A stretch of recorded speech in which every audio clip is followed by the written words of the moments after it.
Alrighty, what's going on, everybody? Hopefully you're all doing well and having yourselves a very fantastic day. My name is Jason Joseph. This is Play-by-Play with JJ. Sixers taking on the Denver Nuggets.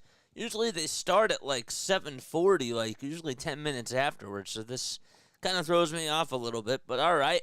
So the Sixers do win the tip-off as they're going up against the Nuggets. Here's Tyrese Maxey on a little left-handed layup, and he's able to get that one to go.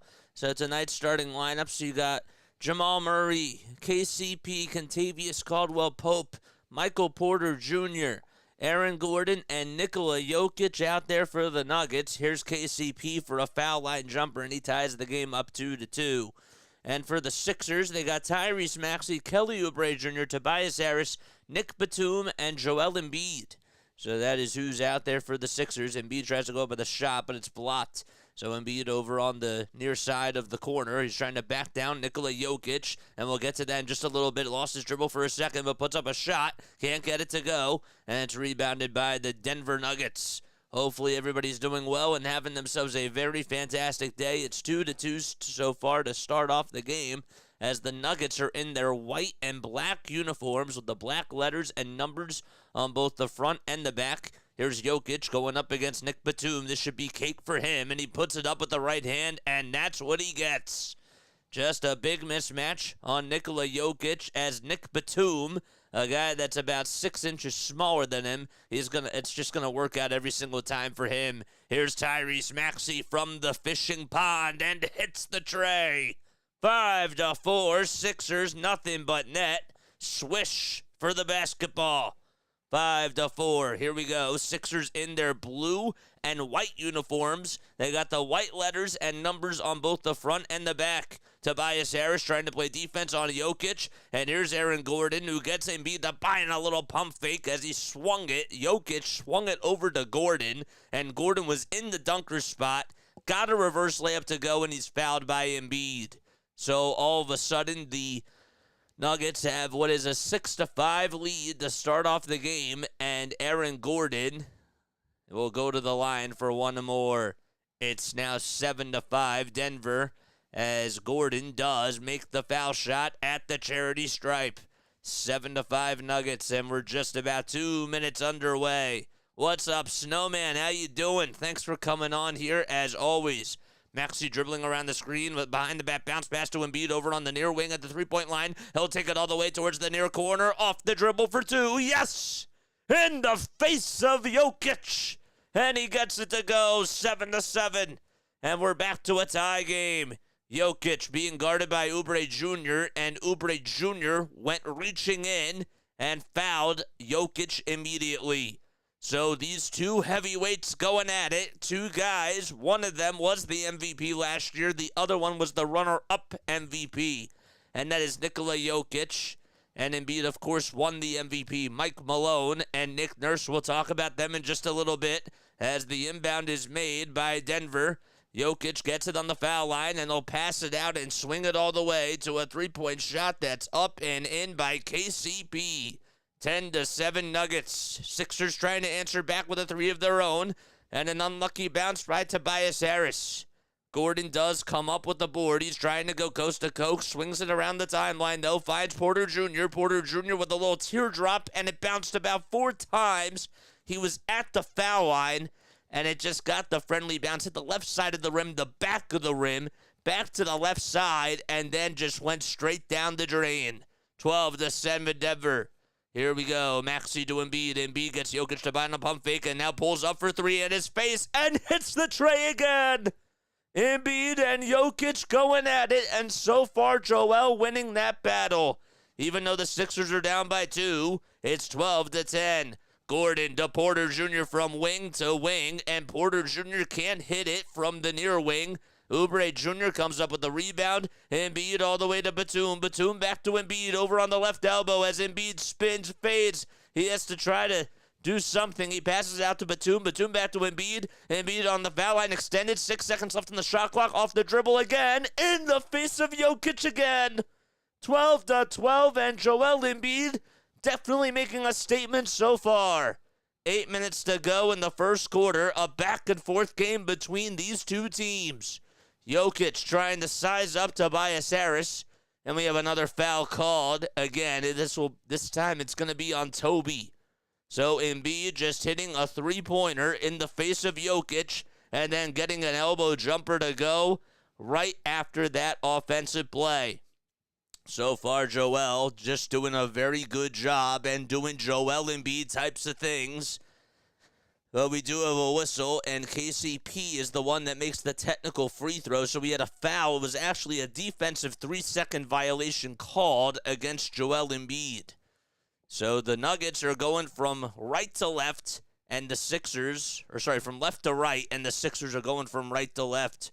We have a bucket made on the other end by the Nuggets, and it was by KCP. It's 15-12. Embiid back outside to Maxey for the tie. It goes in and out. And off the hands of Batum into the hands of Caldwell Pope. Pope to Jokic. Jokic trying to take on Embiid as he spins, fades, and tries to get past Joel, but he can't make the layup. Oubre Jr. again with the rebound. Jokic wanted the whistle. Maxey trying to take it right to the lane and puts up a teardrop and gets the floater to go. It's 15-14. Sixers down by 1 as we ride the seesaw. The Nuggets are 28-13. 11-9 on the road. Meanwhile, the Sixers are 25-13. They're 15-6 at the WFC, the Wells Fargo Center. Gordon trying to go up with a shot in the face of Embiid, and Joel does get called for another foul. Already, that's 2 fouls, 2 personals on Joel. But the Sixers are down by 1. It's 15-14. Embiid and Maxey have scored 7 points each. Nobody else has scored yet for the Sixers in the starting lineup. I don't really know if that surprises anybody because that's who they really tend to go to a lot. What is good, everybody? 15-14 Denver, and the Sixers are down by 1. So Embiid with 7 points, 2 rebounds, 1 assist, and Maxey with 7 points and 2 dimes as well. Gordon goes to the line for a free throw. He'll make 1 dribble, 2 dribbles, and he puts the foul shot up, and he can't make it. So that was the second foul shot. It's 15-14, and Gordon not able to make the free throw. Embiid trying to take it to the foul line. He'll pass it out to Oubre Jr. for a triple, and that's off the mark. So the 3 was off the mark. Oubre Jr. off the bad pass by Porter Jr. Gets the interception, goes up with a layup. Count the bucket and a foul! Kelly Oubre Jr. just picked off Michael Porter Jr.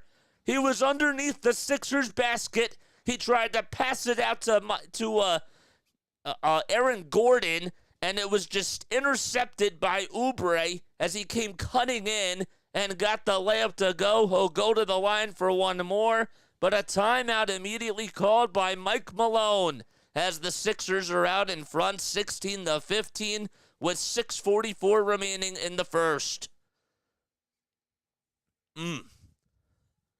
JJ, I just woke up from a nap. Is Embiid playing tonight? Yes. You just dove into the action right now. Oh, boy. It's a split house tonight, says Salty Sports. What's up, man? Thanks for coming on. If you are new to the channel, make sure you guys like and subscribe and turn on those notification bell icons, and that way you'll know when I go live or if I upload something. My name is Jason Joseph. We do play-by-play for Sixers basketball, Eagles football, Phillies baseball, and more on here. If that does interest you, make sure that you follow us and give us a like and a subscribe because we do play-by-play. We do it the classic radio play-by-play style where we try to give you every single description so that way you know where everybody is on the court, on the field, on the diamond, anywhere. And we want to give you all the exciting action here on the cast. Yes, sir. Hopefully you're all doing well. Answer the poll if you have not done so already. I want to know, who is your MVP if the season were to end today out of these 4 options? All right, is it Giannis? Is it Jokic? Is it Embiid? Or is it Doncic? Or is it somebody else? If you want to say that it's somebody else, comment down below. Shai Gilgeous-Alexander is having a very good season too, so maybe he's your answer. Maybe it's Tyrese Halliburton. I don't know, but I'd like to hear what your thoughts are. And I want to hear your reasoning too. 14% of you so far have said that Luka Doncic is your MVP. 7 have said that it's Giannis, and 36% say Jokic, and 43 say that it's Embiid. So that's what I want to know. Oh, we got 26 lovely people on here watching. I love you all so much. Last night's Eagles game was tough, and you know what? Now's the time where we where we turn the page and we focus on what's next, and that's Sixers basketball. So now they deserve our full, entire attention as a fan base, and that's what we're going to give them because they're playing very, very well. And the Flyers also deserve some of our attention too, for sure, because they've been playing really well as well. Cheers.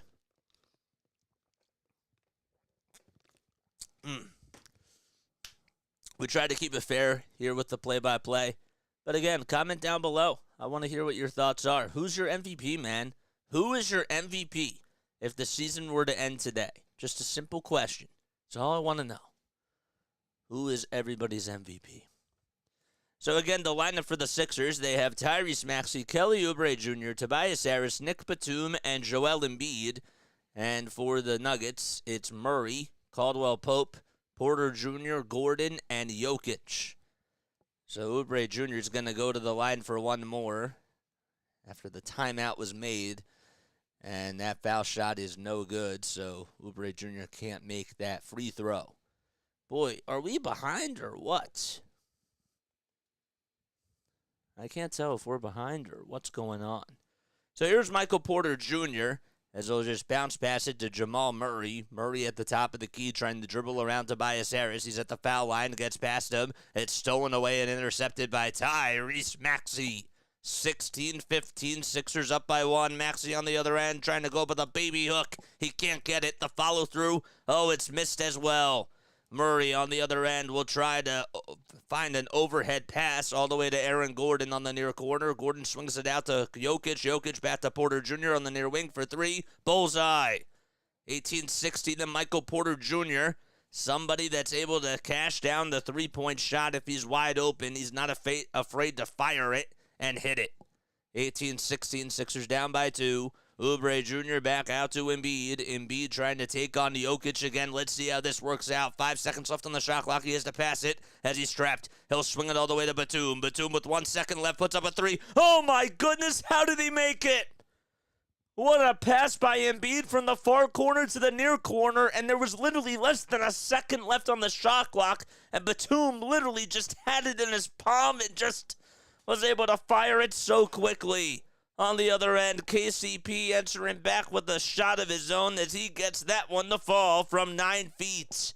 20-19, 5:08 left to go in the first quarter. Embiid over inside the three-point line at the top of the key. Now he's at the foul line trying to take on Gordon. What an unselfish pass that was as he found Kelly Oubre Jr. open in the dunker spot, and he laid it down for two. 21-20, Embiid turning into the passing machine himself as he's just finding some really good open looks. Gordon being guarded by Embiid. He'll swing it out to Porter Jr. with another J, and it goes down the drain. It doesn't even hit the net. It was a netless three, and it's now 23-21 Denver. A back-and-forth game so far with a lot of offensive action. Maxey with the bounce pass inside to Embiid. Embiid swings it out to Batum. Batum on a low pump fake will try to find Harris in the dunker spot. And the ball gets blocked by Jokic, and it's intercepted by the Nuggets. The Sixers could not get a good shot off there. Harris now guarding Jokic on defense over at the top of the key. And now it's Aaron Gordon for three, who's wide open. No, Jokic gets the offensive rebound, and not once but twice he's able to put it up and in. 25-21 Denver. The Nuggets are shooting 9 for 13 from the field so far. Meanwhile, the Sixers are 9 for 15. 3:53 left to go in the first quarter. 10 seconds left on the shot clock. Here's Embiid on the low block. Pulls up for a jumper. It's way off the mark. Didn't even hit the rim. And Porter Jr. corrals the board. Porter Jr. now to Murray. Murray's on the far wing, and they'll take it all the way to the baseline. Passes it out to Porter Jr. Porter Jr. back to Murray, who was at the top of the key. And all the way inside to Aaron Gordon. The ball gets deflected. It goes out of bounds. It was last touched by Batum as Gordon was on the low block, and it went out of bounds towards the baseline. And Nick Nurse wants to, I don't know if he's going to be able to challenge this, but he is just absolutely animated. And they won't be able to do so. So that makes it now a 25-21 game. 3 minutes and 32 seconds to go in quarter number one. KCP inbounds it to Porter Jr. Porter Jr. trying to take it all the way to the cup as he bounces it to Gordon. Gordon one more to a three-point shot by Caldwell Pope, and Aaron Gordon's able to clean up the glass. Nobody was on him. Nobody boxed him out, and he just laid it down in the dunker spot. 27-21, Sixers down by 2 possessions. Embiid on the dribble, handoff to Batum over on the far wing for 3 as he sets a screen, and with a lot of space and all day and night to shoot, he hits the 3 again. And now 3 minutes left to go. How about the Sixers with their three-point shooting? Batum and Embiid combined are 3 for 3 from downtown. Porter Jr. is also 2 for 2 from 3. And we have a timeout called. Again, this time it's by the Nuggets. It's 27-24. Sixers trail by 3. And they'll be back in just a few moments with less than 3 minutes to go in quarter number one. How many games has Embiid missed this year? A lot. If he misses 8 more, then he's out of the MVP convo. I'm going to have to move to the Vatican with how good Pope's playing. Go Nuggets. What's up, Salty Sports? Thanks so much for coming on here. How you doing? Thanks so much for coming on, my guy. My name is Jason Joseph. This is Play-by-Play with JJ. We try to give you legitimate play-by-play for all Sixers, Eagles, and Phillies games, but we keep it fair for both teams. That's how we do it. Take a seat in JJ's corner. What's up, Houston? To Dave. How's everybody doing on here? Comment down below. Who's your MVP? Who is your MVP? That's all I want to know. I'm comfortable with our small lead so far, says Salty Sports. Hey, this is a great game. I mean, this was supposed to be a very hyped up game, and this is hopefully the Sixers are able to take care of business, but hopefully it is a good game for both teams because this is the type of basketball that you want to see. Jokic has had himself a fantastic season, and so has Embiid for sure. Both players have been doing absolutely tremendous things. Jokic so far tonight, 4 points, 2 rebounds, 2 assists, and for Embiid, 7 points, 4 assists, and 2 rebounds so far. Embiid has actually owned the matchup versus Nikola Jokic. We'll talk about that in just a little bit. But Joel Embiid going up against Nikola Jokic, that's been a very big face-off, if you will. As both players have just been playing absolutely out of their minds, for sure. Oh, man, let's pick this up. I dropped my little eraser. That's what I dropped. All right. How's everybody doing on here? Comment down below what your thoughts are on this game. Who do you think's going to win? What are your final score predictions? What are your final score predictions? I'm going to go with 117-112 Sixers. That's what I'm going to go with. And I'm not even being biased.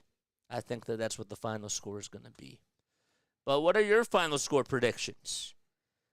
RB says both teams are on fire right now. What's up, Mike? How you doing? He says, hey, JJ. What's up, Mike? Thanks for coming on, as always, man. Appreciate it.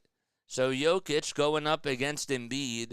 And, well, Embiid has certainly been able to dominate that matchup. So Jokic, he's actually averaged 22 points, 9 rebounds, and 7.5 assists in 7 games versus Joel Embiid.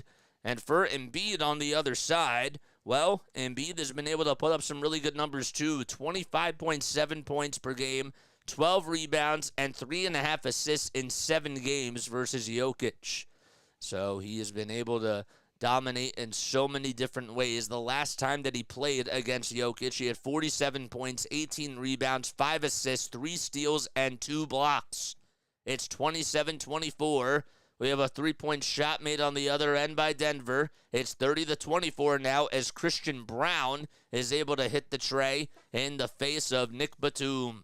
Batum on the other side now will bounce pass it to Embiid over at the foul line circle. 10 seconds left on the shot clock. He'll take a dribble, and there's a foul line jumper. It automatically goes in. Then he wanted the foul call on Gordon. He didn't get it, though. Embiid able to swish it in front of Aaron Gordon with good defense on him. On the other side, here comes Reggie Jackson as he'll dish it out all the way towards the timeline. Brown trying to find Jackson on the far wing for a triple. It's too strong, and Embiid is able to come up with rebound number 3. Embiid leading the charge on the offensive side. He'll bounce pass it to Patrick Beverley. And Beverley now right where Embiid is. Another handoff to Oubre Jr. They swing it around the timeline. The ball finds Embiid. Embiid for three again. No. And Morris Sr. able to get the offensive rebound, but we have a loose ball foul called on the Nuggets. It's on Michael Porter Jr., so MPJ gets called for the loose ball foul. Maxey comes back into the game for Kelly Oubre Jr. Furkan Korkmaz will also enter in for Nick Batum. And Peyton Watson is going to be Michael Porter Jr.'s replacement. No Robert Covington, no Daniel House Jr., and no DeAnthony Melton for the Sixers either, and Jaden Springer. Here we go. Maxey gets the inbound. He'll find Embiid for three again. Yes! Bullseye for Joel. 12 points. He has a dozen already, and he has contributed on at least 20 points by the Sixers. 4 assists and 3 rebounds. Jokic trying to go up against Embiid, and he gets his way on the offensive side. Punch and a counter punch for the big man. 2 heavyweights going at it. 6 points for Jokic. Embiid on the low block again, being guarded by Gordon. He's not moving just yet. 10 seconds left on the shot clock. He'll find Beverley on the far wing. And Beverley will now take it, and he'll try to go up with a little runner himself, and it bounces 3 times, and it gets the friendly roll. So Beverley able to cut the deficit to 1. 32-31, 55 seconds to go in the first quarter. It's been a very fast-paced game so far. Gordon with a layup. No. He'll tip it back up and in over Embiid, and that's good. So not once, but twice. 34-31. Sixers could tie it with a 3 or cut the deficit to 1. With a 2, Beverley for 3 on the far wing off the dribble. Bullseye! A tie game at 34 apiece. It's raining threes at the Wells Fargo Center for both teams. 35 seconds to go. 34-34 is the score. Reggie Jackson gets past Morris Sr., and he can't hit it. Christian Brown is the one that gets the rebound, and Marcus Morris Sr. gets called for a shooting foul in the act of shooting off of Reggie Jackson. So Jackson's layup was just a little bit off the mark as he takes off the glasses. This is a guy that's averaging less than 12 points per game this season, and he's shooting 47% from the field as well. This is for the lead for Denver. The first foul shot is good. Nothing but net for Reggie Jackson. So Jackson able to make the first foul shot, and that puts Denver back out in front. DeAndre Jordan, the former 76er, will be Nikola Jokic's replacement as he'll sub on in for Denver. 35-34, 30.2 seconds to go in quarter number 1.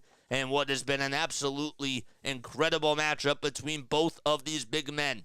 The MVP of last year and last year's runner-up MVP too. 36-34 as Jackson does hit the second free throw.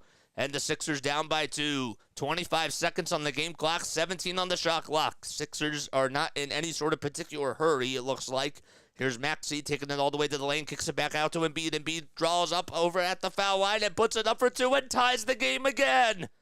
Automatic for Embiid as he's made all 3 of his free throw line jumpers so far. 36-36, shot clock on blood, 6.5 seconds to go. Jackson has the ball. Here's an alley-oop pass, and it's thrown down by DeAndre Jordan. 38-36, 2.5 seconds to go, 2.3 to be exact. Embiid inbounds it to Maxey. Maxey, the Morris Sr. puts up a prayer pass at the half-court mark. Oh, it's a little bit too strong, and that's going to end the first quarter. Morris Sr.'s shot was just a little bit too strong. It was in front of the Sixers logo. The Sixers had the look. It was just off the mark, though. 38-36 is the score. Sixers trail by 2, and we go into quarter number 2. That was a very fast first quarter. That took about 20 minutes. How about that? Oh, man.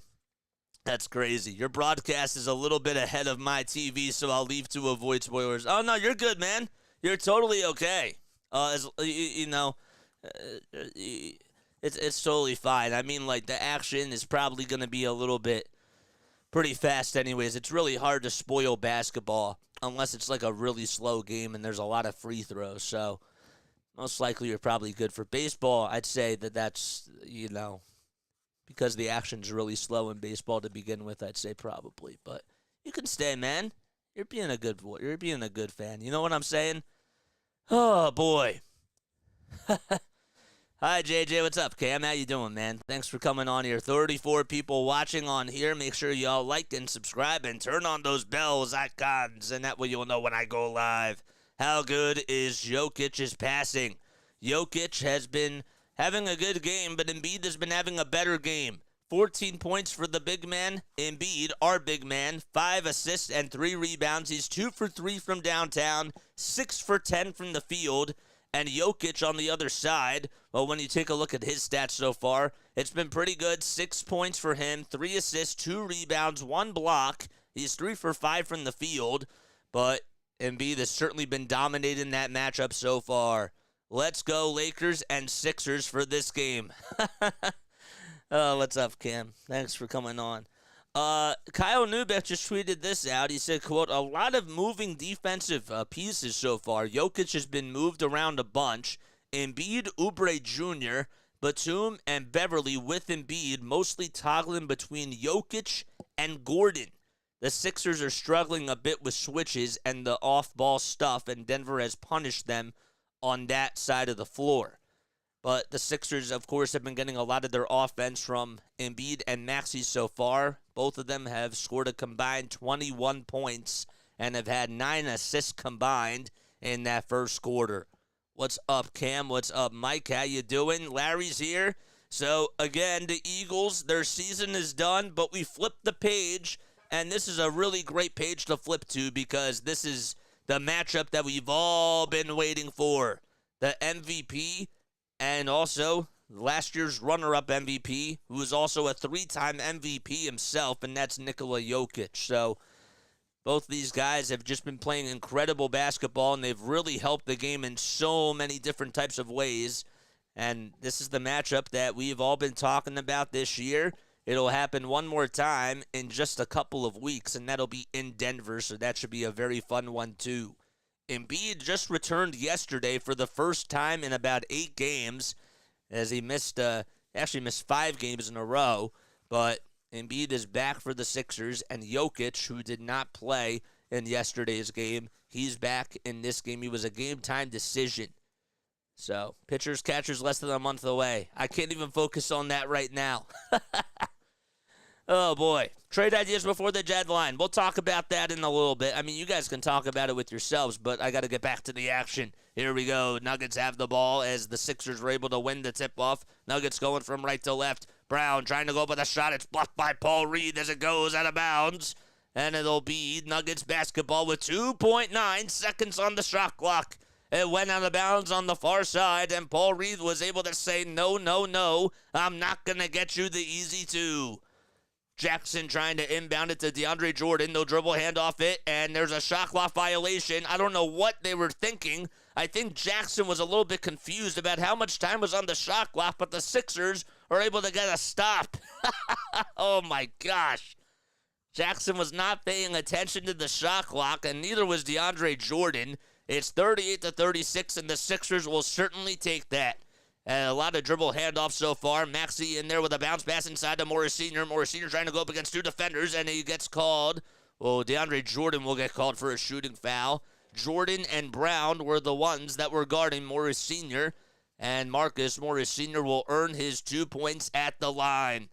What is good, Jason? What's good, man? Thanks for coming on, of course, as always. 38-36. This is for a 3-point lead as Marcus Morris Sr. is able to knock that one down. 38-37. This is actually, a 1-point deficit because the Sixers were down by 2. And now this is for the tie. 29 people on here watching. Let's get 29 likes and 29 new subscribers. Help us become more involved with the play-by-play with JJ family. This is for the tie. Morris Sr. can't hit it. It was a little bit too strong. Denver gets the rebound. Christian Braun will get the pass. Reggie Jackson tries to go up with a shot. No. And now it's rebounded by Denver again. Here we go. The Nuggets will hand it off to Brown, and Brown's layup is up, and that's good. So that was a weird sequence of events. The Nuggets were not able to hit the shot by Reggie Jackson. Peyton Watson is the one that got the rebound over in the dunker spot, and then Christian Braun was just cutting right to the lane, and all of a sudden Watson knew that he was cutting to the basket, and Brown was able to get the layup, and he got fouled by Marcus Morris Sr. The and one is good as gold, and that'll make it a 4-point lead for Denver. We're about a minute underway in this second quarter. There's 11 minutes left to go until halftime. 41-37, 6 points by Brown. Beverly for three as he holds his pose, knocks it down at the top of the key, and the Sixers' three-point shooting continues to come to life. 41-40, and the deficit is back down to 1 as we ride the seesaw again. Jamal Murray in trouble. He's trapped. He'll find Christian Brown. Brown trying to take it right to the lane. He almost got away with a travel, and now we'll just hand it off to, I believe that looked like it was Peyton Watson. That's who it was, and Watson does get fouled again on the shooting foul by Paul Reed. That's the one thing that he has to be careful of. The Nuggets are plus 11.5 with Jokic on the court, and they're minus 7.5 with Jokic off the court. Also have to make sure that we give a lot of credit to Chris Marlowe, who was able to win a broadcaster of Colorado in Colorado sports. And this is a guy who's really been covering the Denver Nuggets for a very long time. A phenomenal broadcaster and a great announcer. Let's make sure that we give him a lot of credit and honor him for the award that he got earlier today. 42-40 as the first foul shot was good, and Watson is able to drain the second one too. The Sixers have only put up 3 foul shots, which is not really like them, and the Nuggets have put up 9. Sixers trying to respond with a 2 of their own. Here we go. Paul Reed tips it back up and in as he crashes the board off the miss by Beverly and puts it up and puts it in. 43-42. Nuggets trying to respond on the other side. Here's Jamal Murray, who we all know can shoot the 3 if he wants to. He's trying to take Maxey to school, swinging out to Brown for 3 again, wide open at the top of the key. Oh, my goodness. It's almost automatic when he's left wide open. He's a very good three-point shooter, and he can't be stopped tonight. 46-42. Sixers trail by 4. Harris on the low block trying to take on Christian Brown as he pulls up and somehow gets the friendly bounce to go. It was too strong, and then it hit the back of the backboard and bounced in. 46-44, and the deficit's back down to 2. Murray on the other side gets Marcus Morris Sr. to buy on a pump fake and is able to make it look so easy. Nothing but net for Jamal Murray. Everything is going in so far. It's 48-44. Maxey from the parking lot puts it up. It's a little bit strong. It was off the dribble. And the rebound goes to Christian Brown. A lot of boards by this Denver Nuggets team so far. Murray step back three-pointer in the face of Tobias Harris. And he'll go to the line for not 1, not 2, but 3 foul shots. And Harris couldn't close him out. And that's where he got fouled, or that's where the foul was committed, as he just made contact with that right shooting hand over on the far corner. Murray in his dark blue shoes. He'll go to the line, and he'll try to make it potentially a 7-point game. He's averaging 20.5 points per game, and he's shooting 41% from downtown, which is absolutely fantastic. He is great. 49-44, and Harris still talking things over with David Guthrie, who's one of the referees in tonight's game. We have David Guthrie, and then we got Sean Wright and Natalie Sago. Second foul shot coming up in just a little bit. They're actually going to give him 2 free throws, and they're going to say that Murray's shot was actually for 2 and not 3, which I'm a little bit surprised about. Porter Jr. will enter in for Reggie Jackson, and Murray is able to hit that free throw too. So I guess his foot was on the line, and that's why it was just 2 free throws. So it's a 50-44 game. Sixers trail by 6. Beverly with a fake dribble handoff to Reed, as he'll still have the ball at the top of the key, and we have another whistle. It'll be a defensive 3-second call on DeAndre Jordan, which is equivalent to a technical foul. And more free throws for the Sixers. They'll actually get 1, and then they get the ball back. So that's how it works. Maxey elects to go to the line for the Sixers to try to make it a 5-point deficit. And he takes about a dribble or so, and that foul shot is good. What is up, DFJ? 50-45. Let's go. 8:59 remaining in the second quarter as Maxey is able to get the foul shot. And that will get the inbound from the far sideline. Maxey working around the screen, goes down the lane and puts it up with the right hand on the right side of the baseline and gets it to go. It's now a 3-point deficit for the Sixers as Maxey give him 10 points and 4 assists. A 3 on the other way by Denver. They respond, and Peyton Watson is able to come up with a counterpunch over on the near corner, and Murray gets the apple. Harris on the other side trying to take Christian Braun to school, and he just can't finish it, but there's a very late whistle by David Guthrie, and it seems like Braun gets called for the shooting foul, and Harris, I believe, is going to be the one to shoot more free throws, and that's what it looks like. What is up, DFJ? How you doing, my guy? What a game so far. What a game between both of these teams, and both of these two big men just going at it in the first quarter. They're both resting now, and they'll probably end off the second quarter, maybe come in during the 7-minute, 6-minute mark. So Maxey only averaged 8 points per game in the 2020-21 season. Then he averaged 17.5 the next season after that. Last year, he averaged about 21.5, and well, this season, it's just continued to be an incredible season for him. 26 points per game, which is 12th in the NBA, and he's also averaging 6.5 assists. So Tobias Harris is able to drain both foul shots, and it's now a 4-point deficit. Murray on a drive to the basket, kicks it out to Christian Braun. Braun with a little alley-oop pass, and DeAndre Jordan is the one that gets fouled as he was trying to jump up and try to catch the alley-oop. And Morris Sr., his former teammate, is the one that fouls him. But DeAndre Jordan, the good news is that he's not the best foul shooter, so I don't know if it was in the act of shooting. They say it's not, so it'll still be Denver basketball. Porter Jr. for 3 as he gets it off the inbound. It goes in and out in the basketball gods say no. Maxey comes away with another board. Maxey over at the logo. He stops back. He steps up. He pulls up for 3. No. The follow-through by Morris Sr. He's fouled. Marcus Morris Sr. gets fouled, and how about that effort by Morris Sr.? I mean, he was being boxed out by about 2 Denver Nuggets and somehow was able to leap up, and he almost put it in. That's just a fantastic effort by him.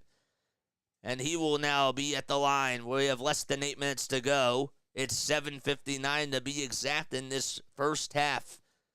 Morris Sr. does hit the first foul shot and makes it a 3-point deficit for the Sixers. It's 53-50.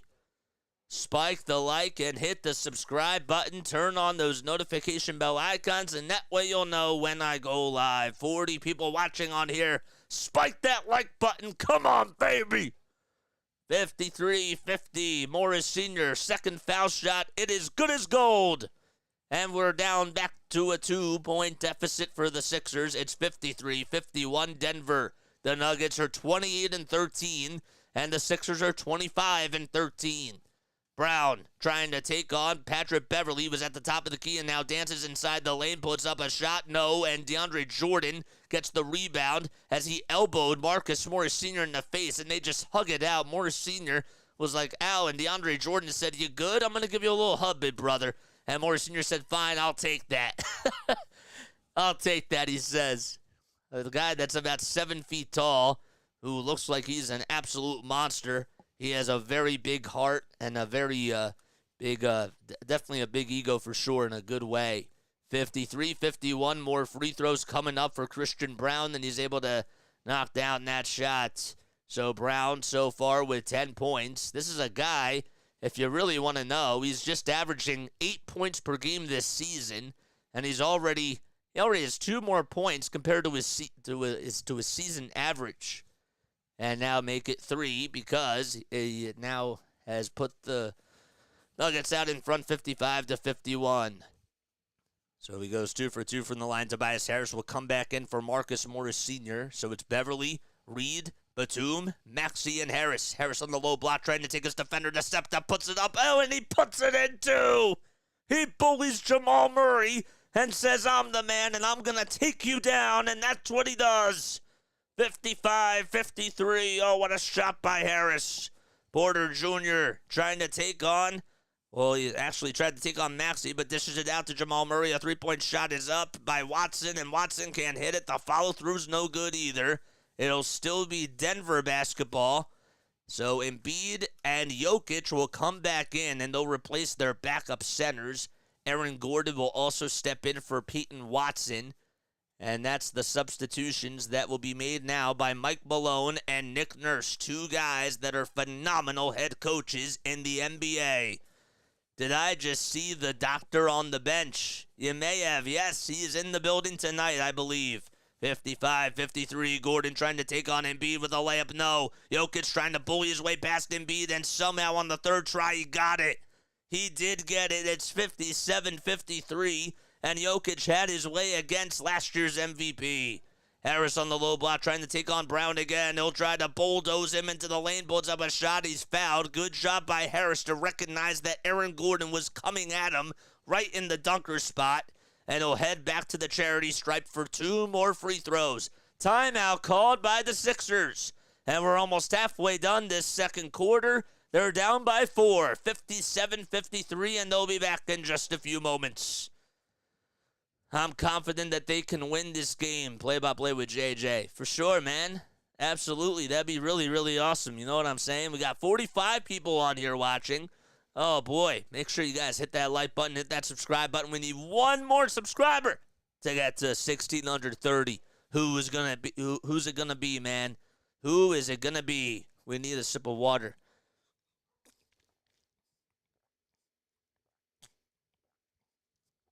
Ugh. When you're calling the game, it's a little bit tough to see everything else besides what's going on the court, you know. So, at first I didn't notice it, and then as soon as somebody said it, I looked and I said, you know what, yeah, you're right. This is a back-and-forth game, man. Lots of action. Lots of action, man. Jason, I think everybody knows who you are now. You've been introducing yourself to almost everybody. You know what I'm saying, man? It's nothing bad. But I think everybody does know who you are. Hi, Larry. I know you're not talking to me. You're talking to the other Jason. Oh, boy. The Sixers are getting completely outworked on the glasses, RB. And, well, let's bat that up because he definitely has a point there. The Sixers so far, when you look at the team stats, I mean, the Nuggets, they have 17 rebounds. Sixers only have 9. And 8 of them have been offensive rebounds for the Nuggets, so almost half. That's been. You're going to need more water. Who's Jason? Mike, I don't have the game on TV. You don't have the game on TV? I don't either. Well, actually, I do. That's how I'm calling the game. 47 people on here watching. If you guys are new to the channel, oh, we just reached 1,630 subscribers. We'll get back to that comment. Whoever just subscribed to the channel, thank you so, so much. My name is Jason. We do play-by-play for Sixers basketball, for Eagles football, for Phillies baseball. We don't talk about the Birds, but you know what? We're heading into a new chapter. We got Sixers coming up. This is a great game to honestly capitalize off of what happened last night and that whole collapse of the Eagles. So they're done. We'll talk about them in the offseason. Well, the offseason, I guess, begins now. But this is our new chapter, man. This is our new chapter. Radio rules. Thanks so much for subscribing. I appreciate it so much. I do appreciate that. Mike, what's going on, man? All right, so has anybody voted in the poll? I want to know who is your MVP right now. Is it somebody else compared to those 4 choices? Do you have Shai Gilgeous-Alexander as your MVP? I want to know who is your MVP and why. My MVP, and I'm not even being biased, it's Joel Embiid right now. And I know that he might not play the amount of games that he's supposed to, but he has just been the best player on the court this season. It's not even close. Joel deserves to have it because he has made such a huge impact. This team has only won 2 games without him, and he has just been such a menace on the court on both sides. So that's what it is. Keep it clean. Come on, man. Keep it clean. 57-54. Wait, did somebody say something dirty? Oh, I must have missed it. Oh, man, 57-54. It's 7 points for Tobias Harris. Oh, keep it clean, meaning that we can't talk about trash, meaning the Eagles. I understand what you're saying now. 57-55 is the second foul shot is good by Tobias Harris, so it's the Sixers are down by 2, 6 minutes and 30 seconds to go in the second quarter. Porter Jr. drives it inside. He'll try to find Jokic, and Jokic trying to find Gordon, but it's blocked by the Sixers. Maxey thought about firing the trigger for 3, decided not to, works around the screen set by Embiid at the top of the key. Embiid back at the top of the key, and he'll try to conduct the traffic. He'll hand it off to Harris. Harris catches, shoots, lets it fly. No! Embiid trying to box his way in to get the rebound. It was tipped by Jokic into the hands of Reggie Jackson. Jokic outside to Michael Porter Jr. for 3, and Embiid says, I've had enough. Sixers are down by 2. They could take it a 2 for the tie or a 3 for the lead. We have a foul on the other end as Embiid tries to bulldoze his way into the lane on Jokic.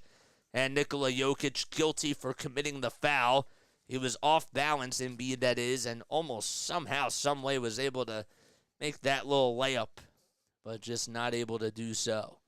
So Joel's going to try to tie the game. This is a guy who was shooting really well from the line yesterday. He made about 15 of 16 free throws, and that's just what he does on a night-to-night basis. This is for a 1-point deficit, nothing but net, and a swish for the big man Embiid. With Embiid on the court, the Sixers are plus 13.1, and with him off the court, they're actually 3.7, plus 3.7 that is. That's a really interesting stat that I did not know. This is for the tie with 5:55 remaining in the first half, and we have a tie game between these two heavy boxing weight champions. 57-57 with 5:50 remaining in the first half. Gordon dishes it around the timeline. He finds Jackson. Jackson to Jokic. Jokic left wide open. Thought about taking the 3, but now Batum comes on him. But Jokic will get it back. It's intercepted by Maxey, but we have a foul called on Batum again. The one thing about Batum is that you love his defense and you love his effort that's out there, but sometimes, I mean, the fouls just add up sometimes. That's the one thing. So Jokic will try to give the Nuggets the lead again. 8 points for him tonight, 5 rebounds, 3 assists, and Jokic not able to make the first foul shot as he clanks it off the back of the rim. Jokic from the line this season has been shooting the ball really well. He's actually shooting 82% from the line. Embiid's shooting 87% from the line. Actually, 88 when I look at the stats now. And the Nuggets do take a 1-point lead as Jokic goes 1 for 2 from the charity stripe. Jokic will be 29 years old on February 19th. He was a second-round pick, 41st overall pick back in 2014. Sixers have it on the other side. Embiid gets the ball stripped by Jokic, but it goes out of bounds towards the far sideline. There's about 4.7 seconds left on the shot clock. And 5:21 remaining in the first half. Batum will be the inbounder from the far sideline. The Sixers are going from right to left, and the Nuggets are going from left to right. The inbound goes to Maxey. Maxey's layup over in the dunker spot is good. I don't know how Batum was able to find him, but the Sixers take their first lead since the first quarter. Jokic over on the far elbow, being guarded by Embiid. He'll try to take him to SEPTA, and we have another foul called on Joel. It was on the floor. I can't believe it, but Embiid does get called for his third personal, and Nick Nurse wants to have some words with one of the refs out there. Boy, he is absolutely infuriated. Let's see there. Oh, boy, that's a pretty close call when you look at it in the replay. I guess it could have gone both ways. 59-58, Sixers up by 1 with 5:04 remaining in the first half. And do we have a technical foul called? I don't know, but there's some bleeding. I guess that's Jokic's hand. It is. Jokic is bleeding just a little bit. And that's how you know it's a very physical game. He got cut by Embiid, and now has to get some ointment onto his right hand, and they'll try to wipe it off with a towel. I voted for Embiid, but I'm biased, says Larry. That's taking care of the business. What do you think? I'd say Embiid, man. Is Embiid underrated? Probably. In some ways he is. The scoreboard disappeared. I fixed it. I fixed it. We got a bleeder. Nick Nurse does have to be careful. So it's 59-59 with 5:04 remaining in the first half. Jokic will go to the line for a foul shot. One more foul shot, and it's nothing but net. 60-59 again, and Denver back out in front. 4:58 remaining in the first half. Here's Maxey trying to find Batum. Batum trying to find Embiid inside. It's interrupted and intercepted by Reggie Jackson. So Jackson got a piece of the cookie and is able to find KCP. KCP with a bounce pass to MPJ. And Porter Jr. knocks down the trigger from 3 from the far wing, and it's now a 4-point lead for Denver. Maxey on the give and go to Embiid. Embiid gets fouled by Jokic, and Jokic can't believe it. Embiid almost had the and one opportunity. He was just in the dunker spot and was trying to go up with a right-handed layup on the left side of the baseline, and he'll try to earn his stripes at the line, at the charity stripe. 1,631 subscribers on here. Make sure you guys like and subscribe, man. 51 people on here watching. What are y'all waiting for? All right, 63-59 is the score. 16 points for Joel. He's 6 for 10 from the field, 4 boards and 5 assists, and make it 17 as he does earn the first foul shot and converts at the line. Embiid, I guess, sharpens his elbows. Oh, man. That's funny. 63 to 61, or the 60. And Embiid trying to go back to the line for one more. He can't hit it. It goes in and out. It hit the front of the rim and had an unlucky bounce. And now it's a 3-point game. Sixers down by a trace. Jokic at the top of the perimeter trying to swing it out to somebody. He's being guarded by Batum, and he'll just decide to take it himself and now dish it out to Porter Jr. Michael Porter Jr. with 4 seconds left on the shot clock. He'll go up with a shot, and Batum boxes out Jokic with a rebound.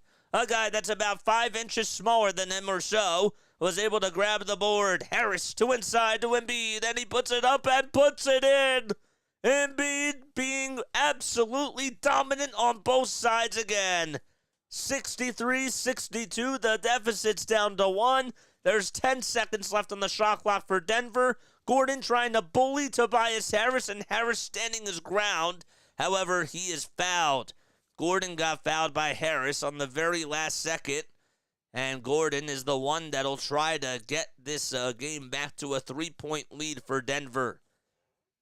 3:46 remaining in the first half, and Aaron Gordon, who has really struggled from the line throughout his entire career, he's at the line, and he misses the first foul shot. It just bounces off the back of the rim and goes out towards the left side. Nurse yelling something from the bench. I couldn't tell what it was, but there's something that he's not happy about. So Aaron Gordon, 7 points tonight. He's 3 for 6 from the field. Has 3 rebounds and 1 dime so far. And the second foul shot, that's no good either. Unfortunately, no brickin' for chicken. That doesn't start until the second half. But the Sixers do get the rebound. Maxey trying to part the Red Sea. Goes up with a shot. No, he just missed it. Jokic with the rebound, outlet pass to Murray. Murray to MPJ. MPJ inside, tries to find KCP with a shot. No, and Jokic grabs the offensive rebound and puts it up and in. Oh, my goodness. Embiid could not box him out. And that was an unlucky bounce for the Sixers. Unfortunately, Joel couldn't get it. He'll try to respond, though, on the offensive side. He kicks it out to Maxey. Maxey for the tie. Yes! That was from the near wing, and Embiid gets his 6th assist of the game. 6 apples for Joel. 65-65. Murray trying to drive it to the basket with the left hand and puts it up and in. And he responds. 67-65. Oh, what a pass by the Sixers on the other side as Maxey finds Oubre Jr. wide open, and Oubre Jr. dunks it. We're back to a deuce. 2 minutes and 35 seconds to go. It's 67-67, and we're not even through the first half yet. Murray trying to go up against Maxey. He'll try to bully him into the lane. Goes up with the right hand, and he gets the finger roll finish to go. Oh, that was not an easy play. Maxey played good defense, but better offense by Jamal Murray. Just 8 points for him. Embiid gets tripped up by Gordon. Then we have a whistle and a foul called on Aaron Gordon himself. And a timeout called by Denver. 2 minutes and 13 seconds remaining in the first half. And what has been an absolutely incredible game so far. So far, one to remember. And this might be the game of the season for the Sixers. 69-67. Sixers down by 2 with 2:13 left in the first half. It's been an absolutely incredible game. 54 people on here watching. I want 54 likes and 54 subscribers, man. That's all that I want. That's all I want, man. That's it. 26 likes. That means that half of you have not hit that thumbs up button. That's all you got to do. This game is scintillating. That's a very, very good adjective to describe this game. I like that a lot. Oh, boy. I totally agree. Oh, boy. If you guys are new to my channel, make sure you guys like and subscribe and turn on those notification bell icons, and that way you'll know when I go live. Young Shizzy, what's going on, my guy? What is good? How you doing, man? I might need oxygen. I got it. I'm good. I'm fine. I'm great. See you getting up there. Let's go, says Young Shizzy. How you doing, my guy? Thanks so much for coming on here. Guys, make sure you guys go subscribe to Young Shizzy. Can't wait for the Phillies, man. I can wait. I can wait just a little bit. You know what I'm saying? We just got done with the Birds. I can wait a little bit for the Phillies. You know, this Sixers team, they've been fun. They've been really fun to watch. This might be the the season. Thanks, JJ, bro. Yeah, man. I mean, I'm sorry. Like, I don't mean to, I'm not trying to be mean to anybody. I like it when people come on here and comment a lot, but it got a little bit too much. You know what I'm saying?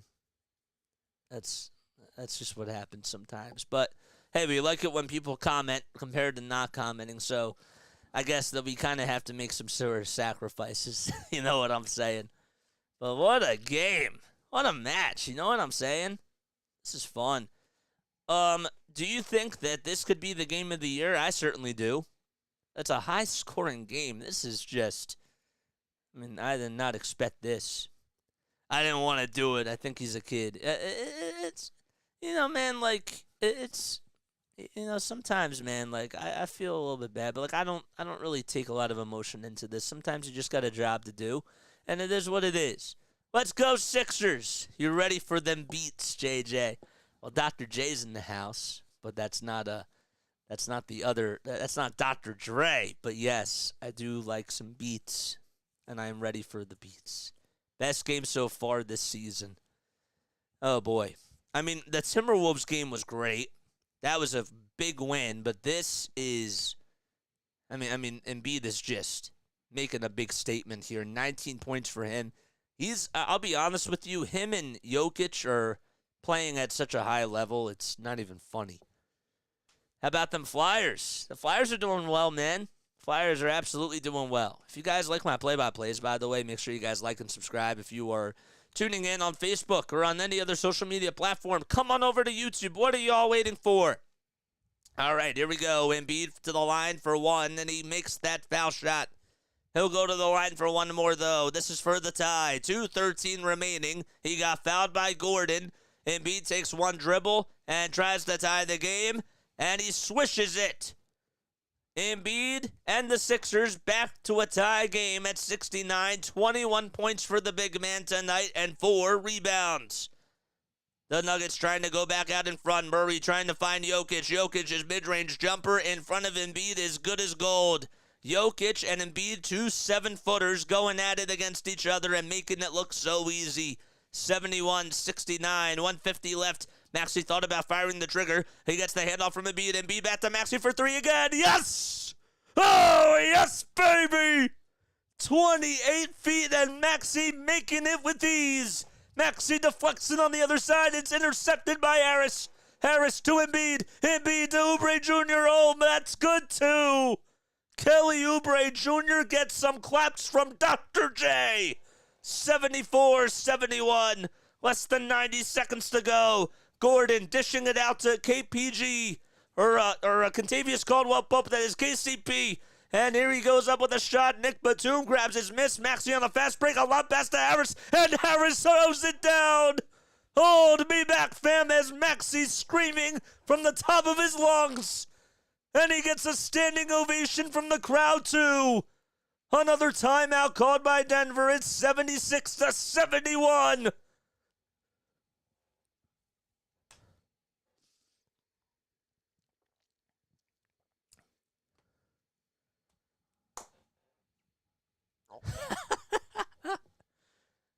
I can't believe Maxey deflected it off the other side and just got that steal. This is beautiful. 109 left. Maxey is a star. Have we not said Maxey's a star or not? 39 points between Embiid and Maxey, and we're not even through the first half. 108 left. This is great basketball. This is chess, man. The Nuggets, they're 28-13. I got to tell you, their division is so stacked. And I know that divisions don't really mean a lot in basketball, but the Timberwolves are 28-11. The Oklahoma City Thunder are 27-12.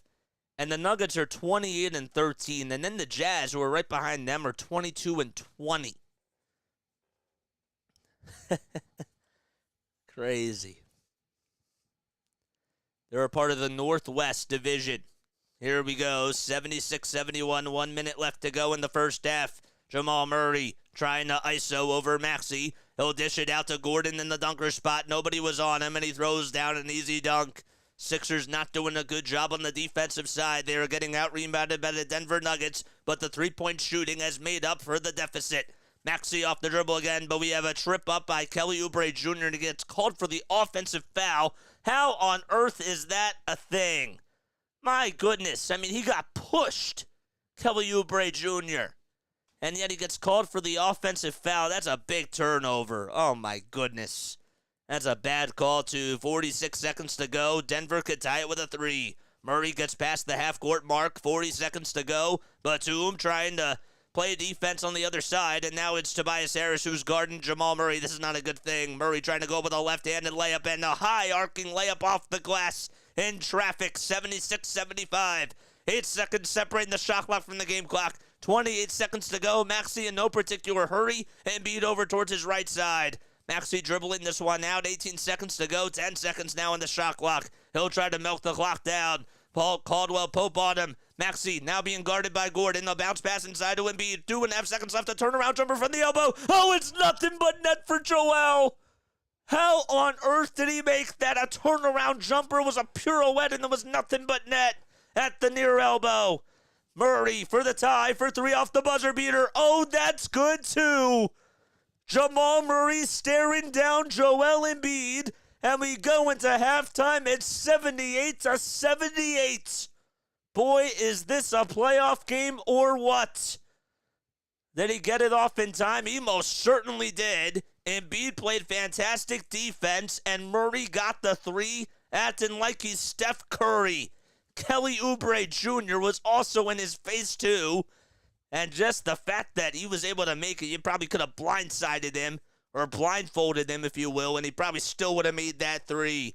But we go into halftime. It's 78-78, and a thriller of a basketball game between these two top-heavy teams. Dr. J should come to every game. Wow. Oh, this is beautiful. Oh, this is beautiful. If you like basketball, make sure you hit that thumbs up button and that subscribe button. All tied up at the break, 78-78. Is this the high score? Is this the highest tied game in a first half ever? This has to be up there. highest scoring tie game in a half. In a first half.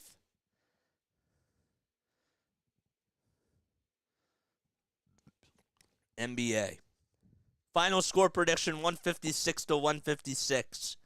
At the rate that they're going at, jeez Louise. Highest scoring NBA first half in the history. Okay, so it was,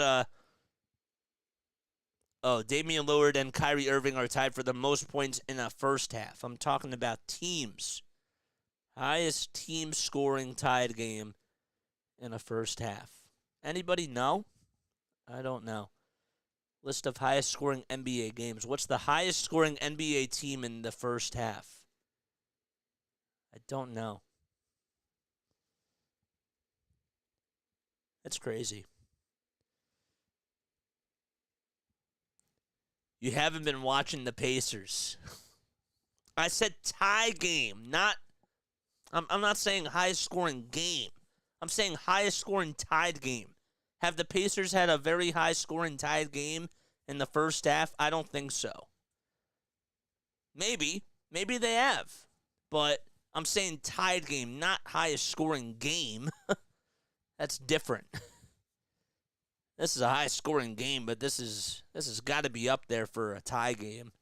52 people on here watching. Make sure you guys like and subscribe if you love the NBA as much as I do. We are live for almost every single Sixers game, every single Phillies, and every single Eagles game as well.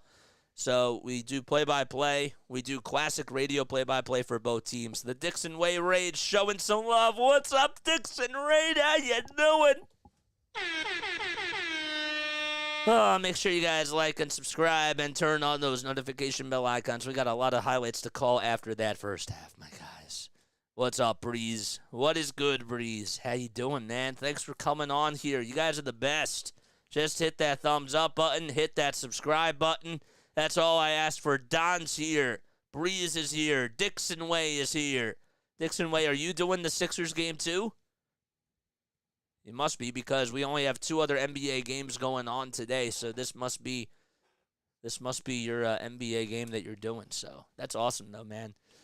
Oh boy. So let's take a look at some of the other scores. So we have NHL games going on. It was the Bulls at Texas. It was 99. 99.5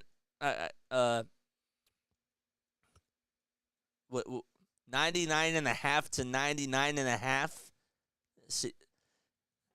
I guess it was 99 to 99 in the first half. Is that what you're saying? You gotta make sense, my guy. The Bulls won though. Okay, so that's the highest scoring first half. Wow, what a game! This is insane. You should do a midday drive time radio. Thank you, man. Appreciate that. Raiders are welcome. Raiders are always welcome on here. You know what I'm saying? Pick an MVP if you are just coming in. Who is your MVP this season in the NBA? Is it Embiid? Is it Jokic? Is it Giannis? Is it Luka? Is it anybody else? I don't know. Is it me? Am I the MVP of the first half of this season so far? We're not even through the first half. We have, when's the All-Star break? February 15th? I think that's when it starts. The last Sixers game is on the 14th. We're not going to be able to do that game. I'm actually going to the game on the 14th with my boy, Josh Hillian, so that would be really cool. I'm back for halftime. Salty Sports, how you doing? What is good, my guy? Oh, you're joking, buddy. Oh, no, you're good. It was 90. I was confused because I thought that you were trying to say something like legitimate, 99 to 99 and a half. 99, okay. Suns once scored 107 in the first half, but it was not tied. I want Lauri Markkanen too, man. Who do you... wait, Lauri Markkanen as your MVP? MVP of the year's JJ. Let's go! I like that response. I like that response a lot. For those of you that are new to the channel, I want to ask you, okay, so I know that we got a lot of people on here, and this is a very big national game, televised for both of these teams, of course. a lot of anticipation, and we're happy that this matchup has lived up to this type of standard so far. But I want to ask you, what got you into basketball? Okay, did you guys play basketball when you were really young? Did you watch Dr. J? Did you watch Moses Malone or anybody else? Kareem Abdul-Jabbar? What got you into basketball? That's all I gotta say. JJ, by the way, nice shirt. Oh, I love the Beatles, man. They're my favorite band of all time. They're my favorite band. This is actually a jacket.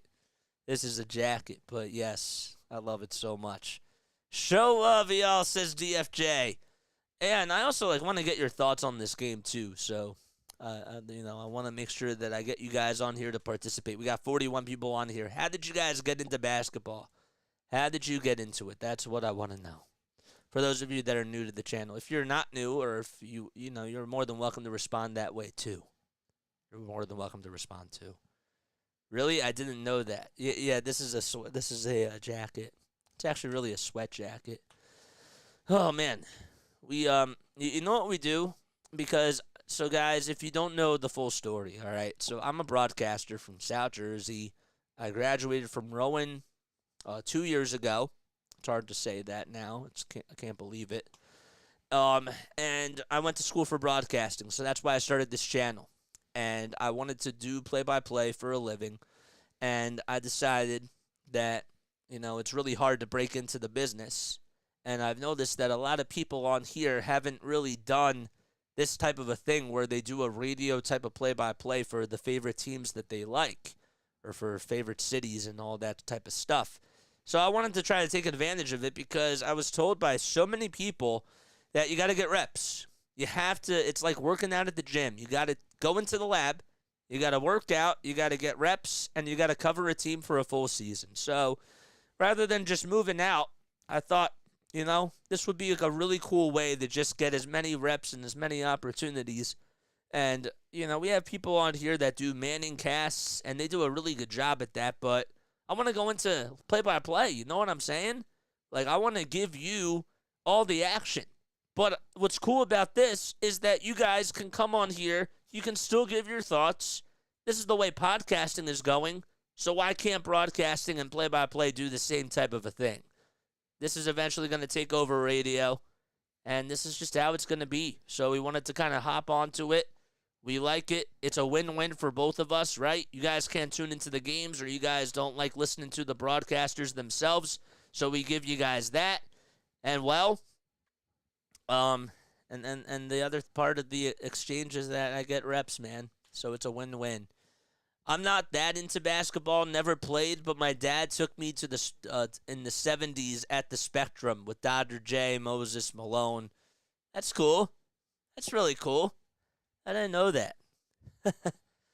I did not know that. We've made Larry into a big Sixers fan now, because this team is just how can you not like this team? I've never seen a player like Joel Embiid and Tyrese Maxey. I'll actually ask you guys this question: is Tyrese Maxey and Joel Embiid, are they the best duo ever in Sixers franchise history? Are they the best duo ever in Sixers franchise history? I want to hear your thoughts. Who else would you say was a better duo? Salty Sports says, I do like doing play-by-play as well. My favorite teams being spread all around. It's hard to make a sure schedule. Still works decently. Dude, I want to subscribe to your channel. What the heck? Let me subscribe to you, man. That's what I'm going to do right now. How about that? All right, well, we subscribe, man. I subscribe to you. So, you should do it. Now, Dr. J and Moses Malone are the best duo. Chamberlain and Hal Greer. Okay. I do remember the We Owe You One Sixers. Yep.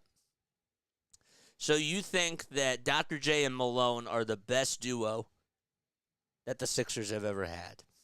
Chamberlain and Hal Greer. Okay. If Embiid and Maxey win a championship, can we revisit this conversation? Maybe we can. They're at least top 5. Imagine Allen Iverson having a big man like Joel Embiid. This is essentially what this would look like.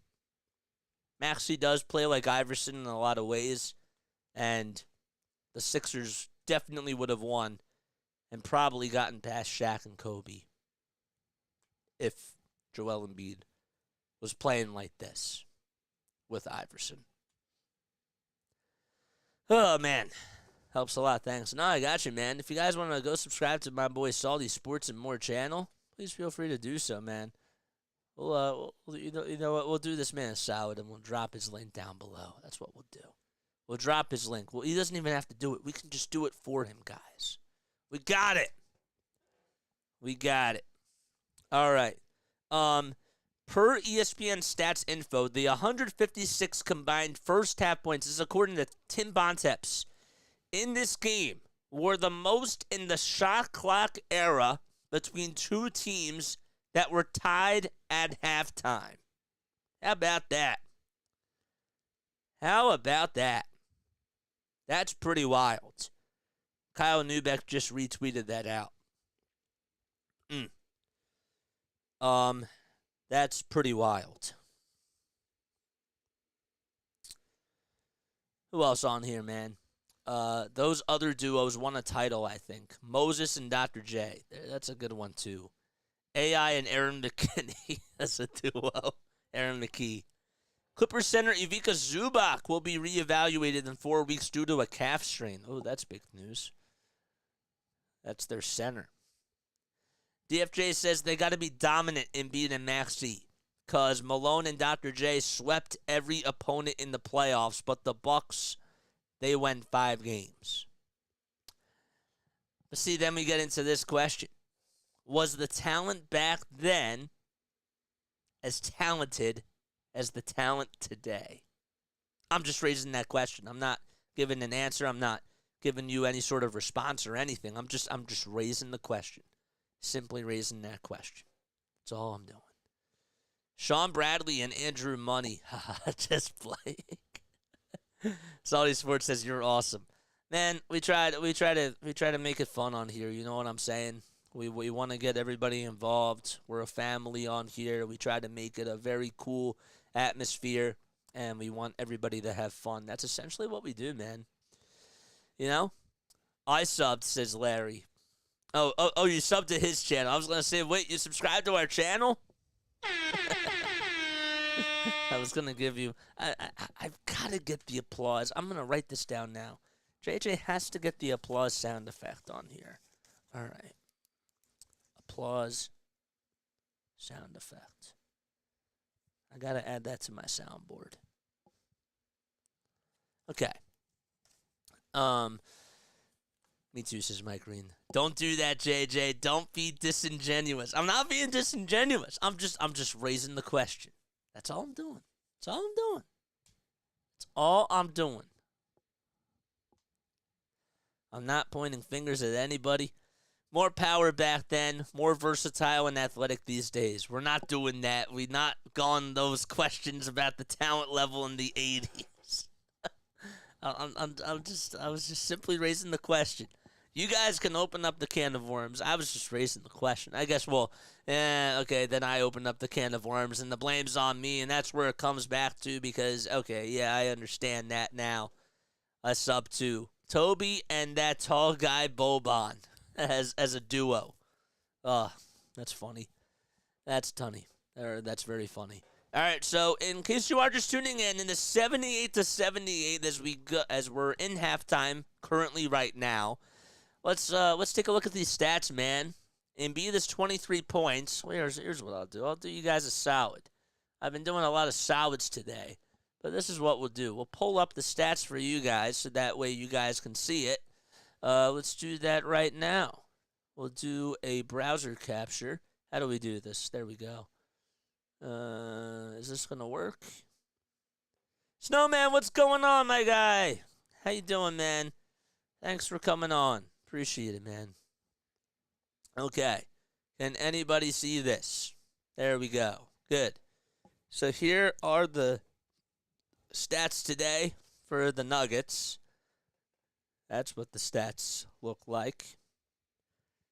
And then we'll scroll down. And we'll give you some Sixers stats. All right, where is it? It's not going to work. Oh, yeah, because I made the browser smaller. Whatever. All right, we're back out here for the second half. So the second half getting underway as the Nuggets, they're going from right to left now as they switch baskets with the Sixers. So both teams with their starting units out there. Murray's floater is a little bit too strong. Kelly Oubre Jr. is the one that grabs the rebound, and that's what we do. DFJ with a donation. Oh, that's awesome. Keep doing your thing. I'll catch you later. He says, peace. If you guys want to donate to the channel, please feel free to do so. That was really nice, DFJ. You're the man, bro. Seriously. Maxey trying to find Embiid as it's intercepted by Jokic. Jokic with an outlet pass to Murray. Murray unselfishly hands it off to Gordon, and Gordon's able to throw it down with authority. And Denver back out in front. It's 80-78 with 11:15 remaining in the third quarter. Embiid on a handoff to Maxey for three again. Too strong. And Tyrese Maxey shows signs of being human after that shot. Jokic hands it off all the way to KCP, and Jokic tips it out to Jamal Murray after that shot was just a little bit too strong. Murray inside to Michael Porter Jr. A baby hook comes, and we have a foul called on Maxey in the act of shooting. And that's where he'll be. He'll go to the line for 2 free throws. So it's a 2-0 start to start off the third quarter. The Nuggets were able to get a bucket. And now they'll try to take 2 more points at the line. Michael Porter Jr.'s first foul shot has too much mustard on it as he clanks it off the back of the rim. And we'll just try to put the Nuggets up by 3. Second foul shot is good this trip around. That makes it 81-78 with 10:50 remaining in the third quarter. 10:45 to go. Batum will try to hand it off to Maxey. Tyrese Maxey will end up trying to hand it off to Embiid. Embiid back to Maxey. Maxey back to Joel. Joel finds Harris for 3 on the near corner. Bullseye. Harris with a bingo from the near corner and ties the game back at 81 apiece. Sixers are 10 for 19 from downtown. Both teams shooting 53%. Contavious Caldwell-Pope with a mid-range. Another shot that's too strong. And Embiid comes away with his miss.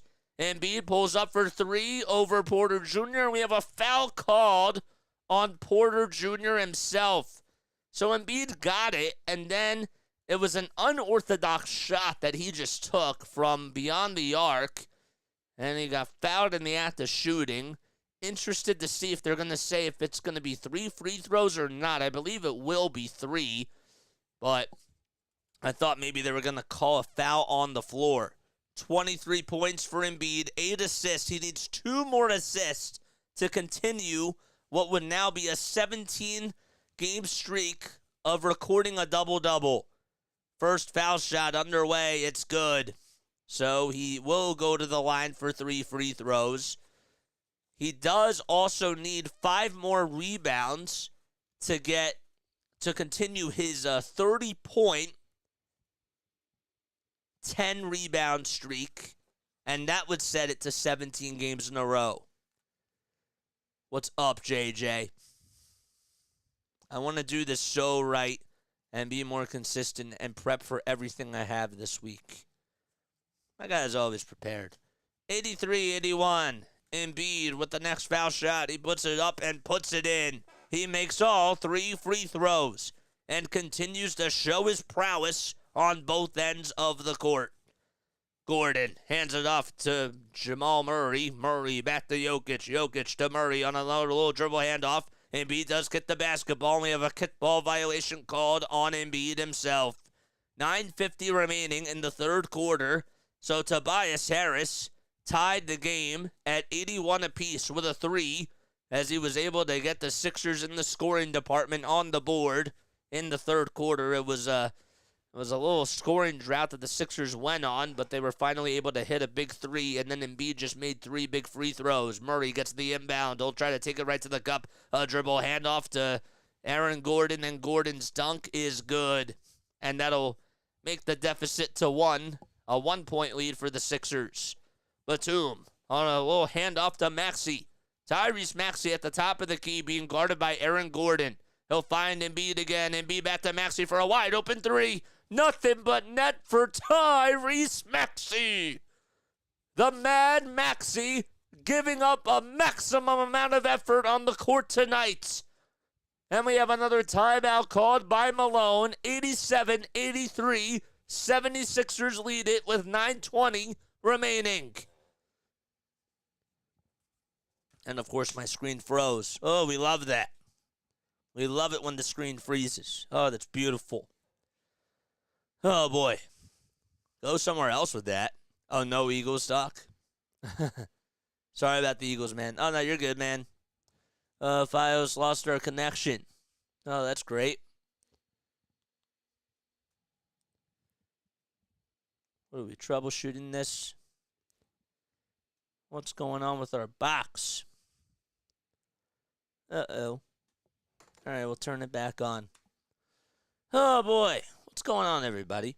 How you all doing? We apologize, but your Fios 1 was not automatically detected. Your equipment may have changed. What the heck? All right, here's what we'll do. We'll go to YouTube TV. All right. This is why we got backup. Great. All right, let's do it. I'll have to fix that later. YouTube TV. YouTube TV. Where are you?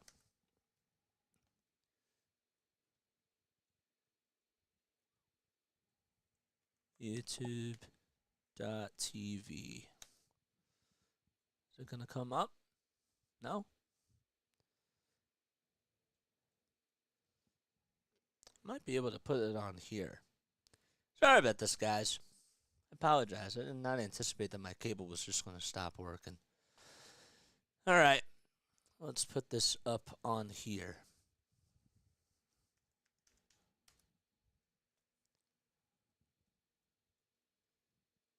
Join live.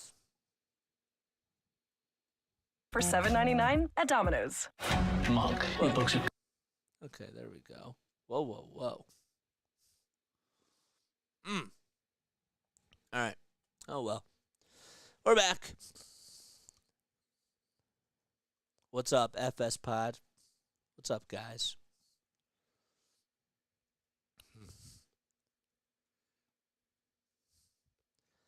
How's it going?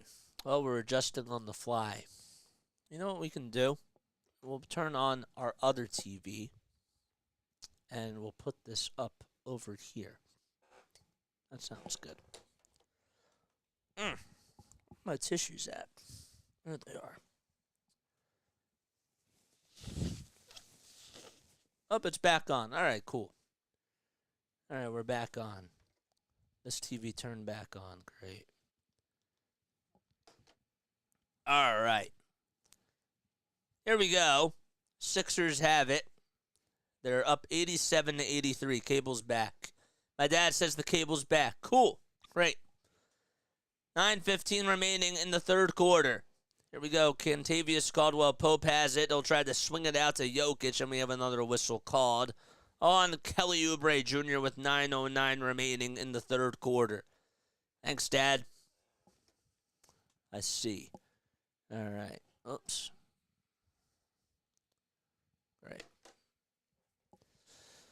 40 people on here watching. Jokic does get the inbound. He's over on the far wing of the three-point line. He'll hand it off to Jamal Murray. Murray, with 8 seconds left on the shot clock, will take it all the way to the foul line with a lot of wide-open space, and he can't hit the free throw line jumper. Oubre Jr. is the one that puts an end to his little scoring run that he's had. It's 87-83.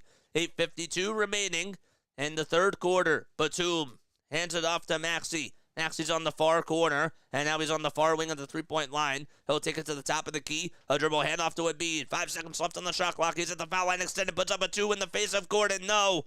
It's a little bit short, and another rebound goes to Denver. They just continue to dominate on the glass. 87-83, Jokic with a little bit of contact, and the whistles remain silent. Jamal Murray trying to part the Red Sea. He'll swing it around the timeline. Here's a shot that goes up and in by Kentavious Caldwell-Pope.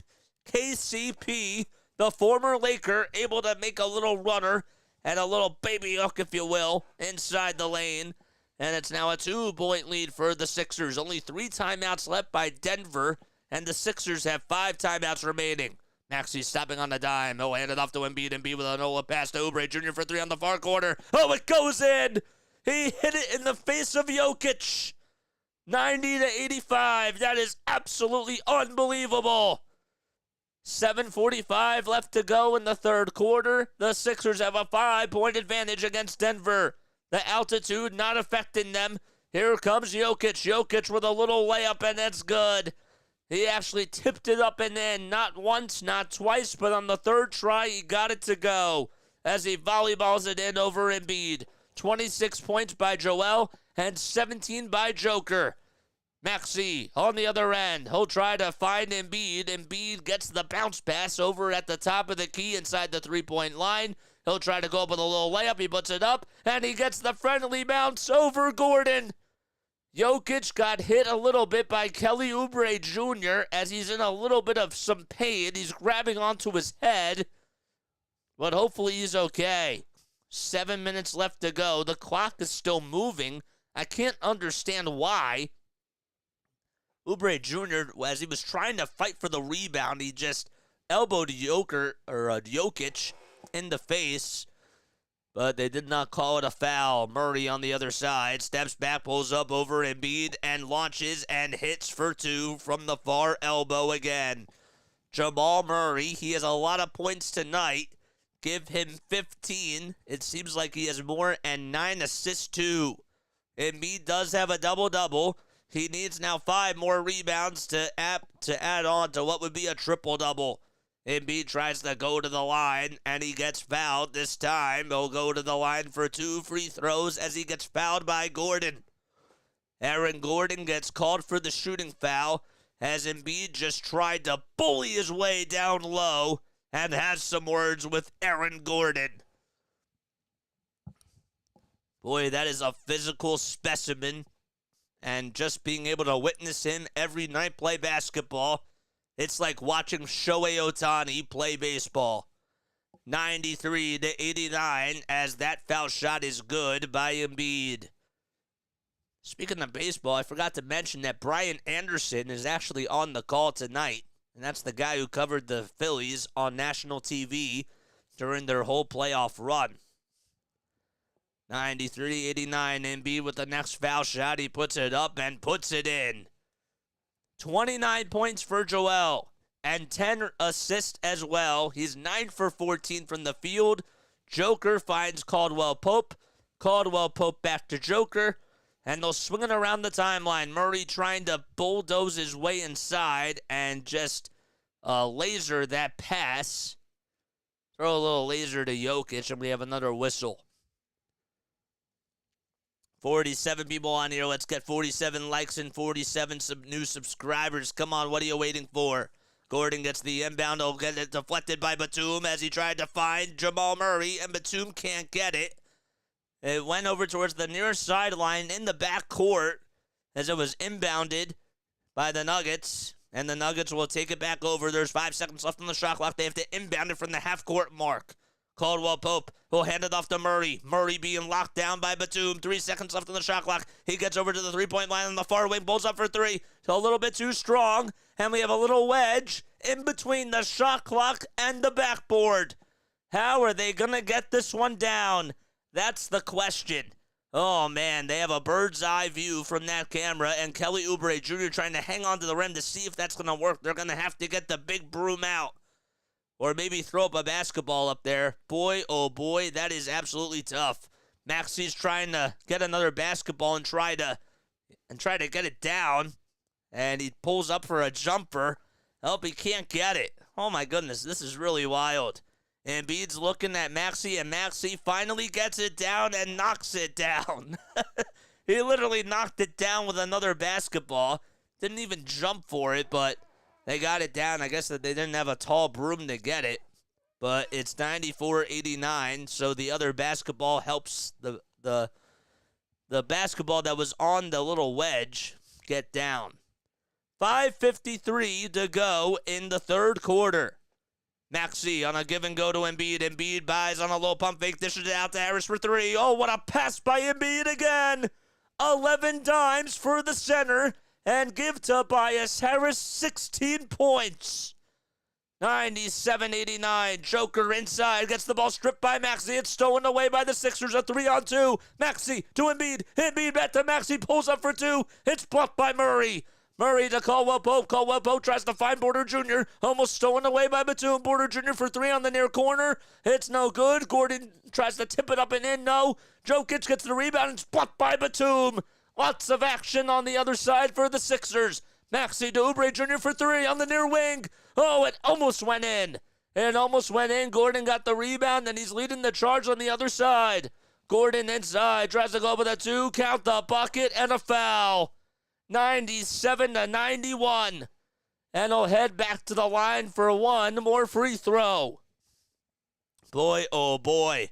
A lot of action in just that little sequence there, as Aaron Gordon got the contact by Batum, and he'll head to the line to try to convert on the old-fashioned three-point play.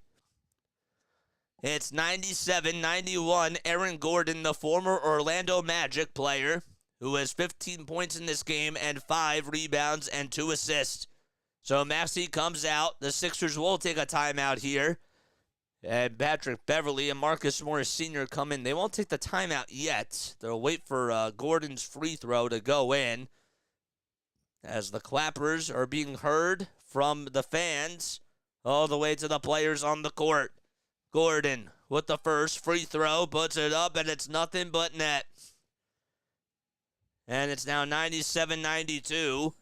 And we have a timeout called by Nick Nurse. So the and one was good.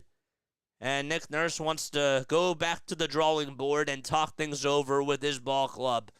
We're going to take a very quick step off. I'll be right back in just a few moments. Don't go anywhere.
12 more likes till we get to 50. Come on, what are you waiting for?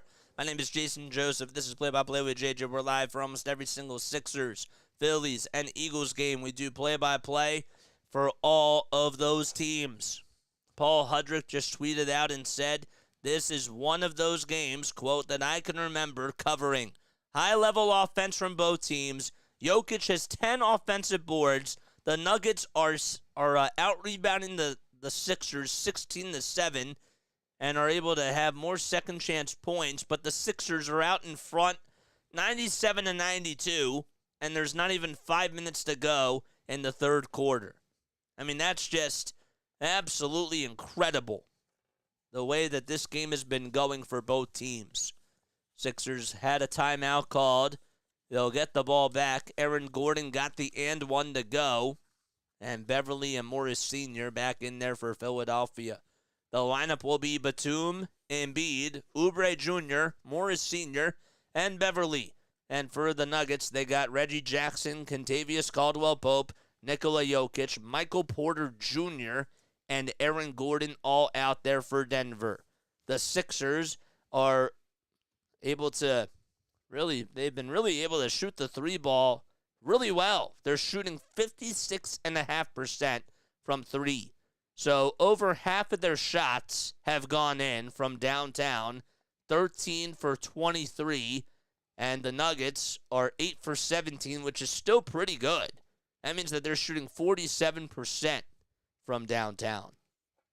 The 76ers have been getting out-rebounded 30-17, and that's really been the only little blurb that I'd say that has been sort of costly for the Sixers tonight. Other than that, though, they've been absolutely magnificent. If you're still here, comment down below. I want to know who's here. Comment and say, I'm here, JJ. That's all you got to do. Beverly will hand it off to Embiid as the timeout's over. Embiid back to Batum at the top of the key, being guarded by Brown. So Brown trying to play defense, and Kelly Oubre Jr. gets called for a travel as he was over at the baseline, and he took 3 steps. And that's another turnover by Kelly. That's the one thing that could come back and bite the Sixers. So hopefully he can get back on defense. Reggie Jackson leading the charge on the other side for the offense for Denver. Jackson finds Jokic. Jokic on the low block, being guarded by Beverly, a guy that's about 9 inches smaller than him. And he'll find Braun for 3. Christian Brown, I should say. His 3-pointer's off the mark. Embiid got the rebound. He finds Beverly on the other side. Beverly to Embiid. Joel over at the foul line extended on the near side.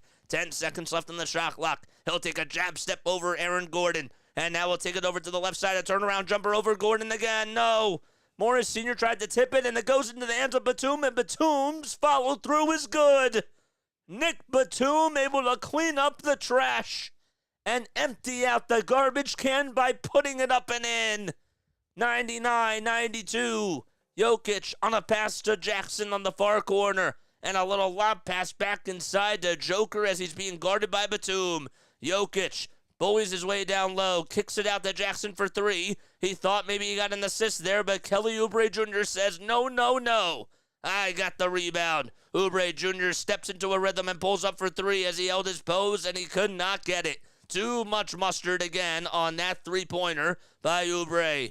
Gordon on a drive to the basket, kicks it out to Reggie Jackson for a wide-open triple, and he connects from the far wing. Bullseye for Reggie Jackson. 3:10 left in the third quarter, a guy that spent his first 5 or so years with the Oklahoma City Thunder and was able to just be a part of that really solid group. Beverly to Embiid. Embiid back out to Oubre Jr. again. 8 seconds left on the shot clock. Oubre Jr. takes it right to the baseline, pulls up for a jumper, and it's a little bit long again. And Jokic comes away with rebound number 13.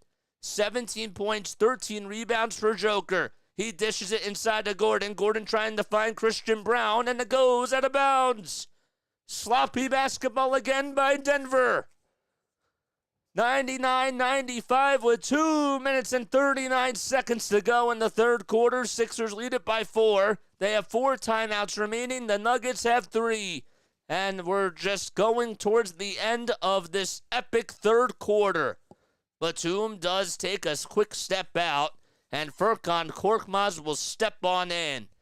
Interesting move by Nick Nurse. You haven't really seen a whole lot of Furkan Korkmaz in regular minutes, if you will, this season.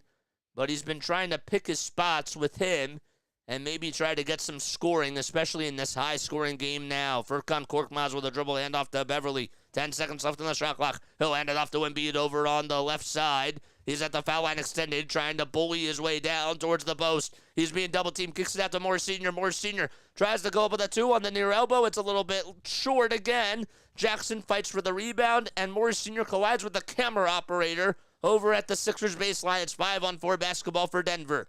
2 minutes to go. Jokic spinning, rolling to the basket, and Embiid trying to grab for the rebound, and Jokic says, no, I got it. 14 boards for him. And the Nuggets are able to make the Sixers pay as they're able to hit a 3. And that time it was Reggie Jackson. 99-98, and that's 15 offensive rebounds for Denver. Embiid on the low block, 10 seconds left on the shot clock. He'll try to go down low against Gordon and Jackson. He's double-teamed. He tries to find Oubre Jr. It's stolen away, though, by Nikola Jokic, and we have a whistle here. I don't know who it's going to be on, but nonetheless, Kentavious Caldwell-Pope will take a seat. Jamal Murray steps back in to replace him, And Tyrese Maxey will be the replacement for Kelly Oubre Jr. as he got called for another personal foul. 1 minute and 35 seconds to go in the third quarter.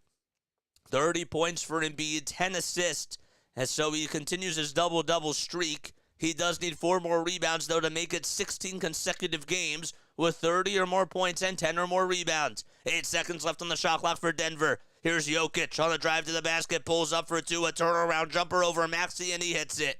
199 as we ride the seesaw. Denver back out in front, and Jokic telling everybody to get back on defense.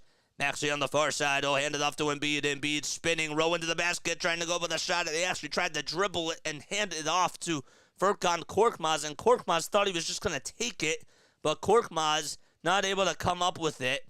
And, well, we have another whistle here, so Embiid lost it out of bounds. And they're going to say that that's who the turnover was on, but I believe that Furkan Korkmaz just didn't understand what he had to do. And he thought maybe Embiid was just going to go up with a little layup, and he got confused. All right, here we go. It's 199. Murray drives it, stops on a dime, pulls up for 2, and it goes down the drain. 102-99. Denver up by 3.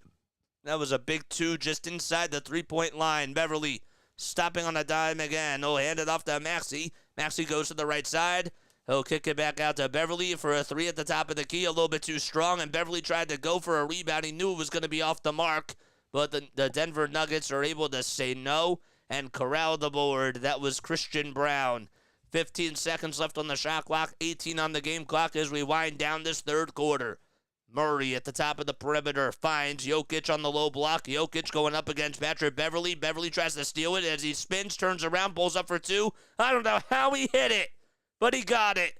104-99, 5 seconds left on the game clock. Here's the shot clock's unplugged. Embiid trying to go with a prayer, but he's fouled. He is fouled. DeAndre Jordan comes in for Aaron Gordon. Tobias Harris will sub back in for Furkan Korkmaz. And we have a foul. I guess that we don't have a foul on the... Oh, yeah, we do. It is a foul. I was looking at the scoreboard. This is ahead. Sometimes it's behind or ahead. 21 points for Jokic. 14 rebounds. 11 offensive boards by Nikola Jokic. 104-99. Maxey will try to get the inbound. Instead, it's Embiid. Embiid goes up with a prayer, puts it up, and he can't get it. He was being double-teamed and tried to kiss it off the glass. That's going to do it here in the third quarter. Sixers down by 5. They lose the quarter 26-21, and they'll try to respond in the fourth. The last quarter coming up, Sixers down 104-99. Oh, boy, we got to catch our breath.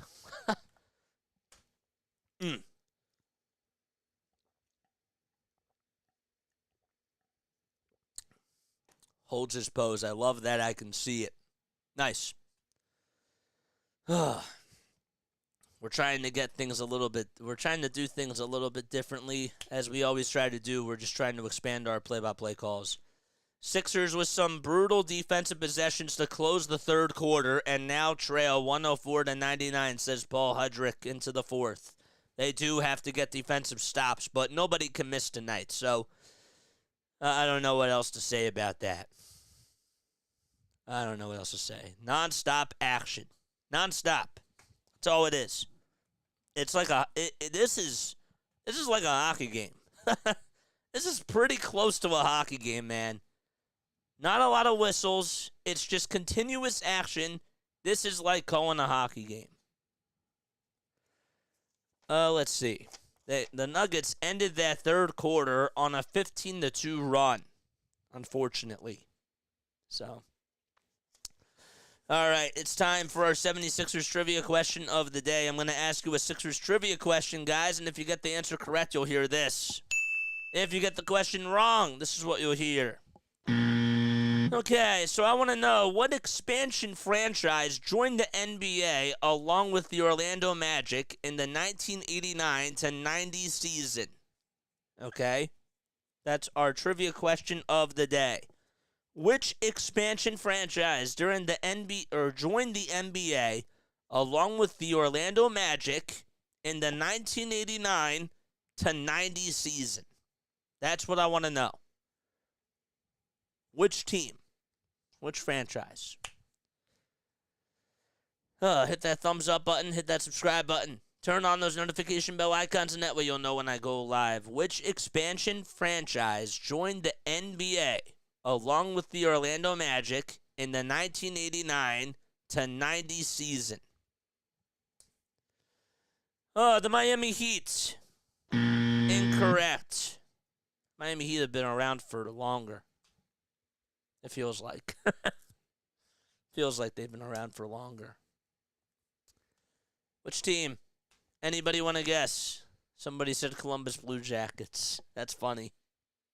That was funny. The Memphis Grizzlies. Incorrect. The Pelicans. Incorrect. Two more guesses?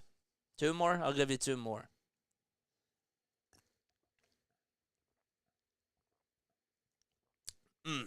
The Timberwolves. That's correct. The Minnesota Timberwolves. They were the expansion franchise that joined the NBA along with the Orlando Magic in the 1989-90 season. Good job, Larry. Larry got it. Let's go, baby. 44 people on here watching. 44 likes. Come on, man. Let's get to 50 likes, actually. Let's do that. All right, 104-99. Sixers won the tip-off, so they have the basketball as Maxey gets it on the far side. He'll hand it off to Beverly. Beverly's at the top of the logo. 8 seconds left on the shot clock. He'll try to take it right to the cup with the right hand. He puts it up. He cannot finish it. Oh, I thought he had it.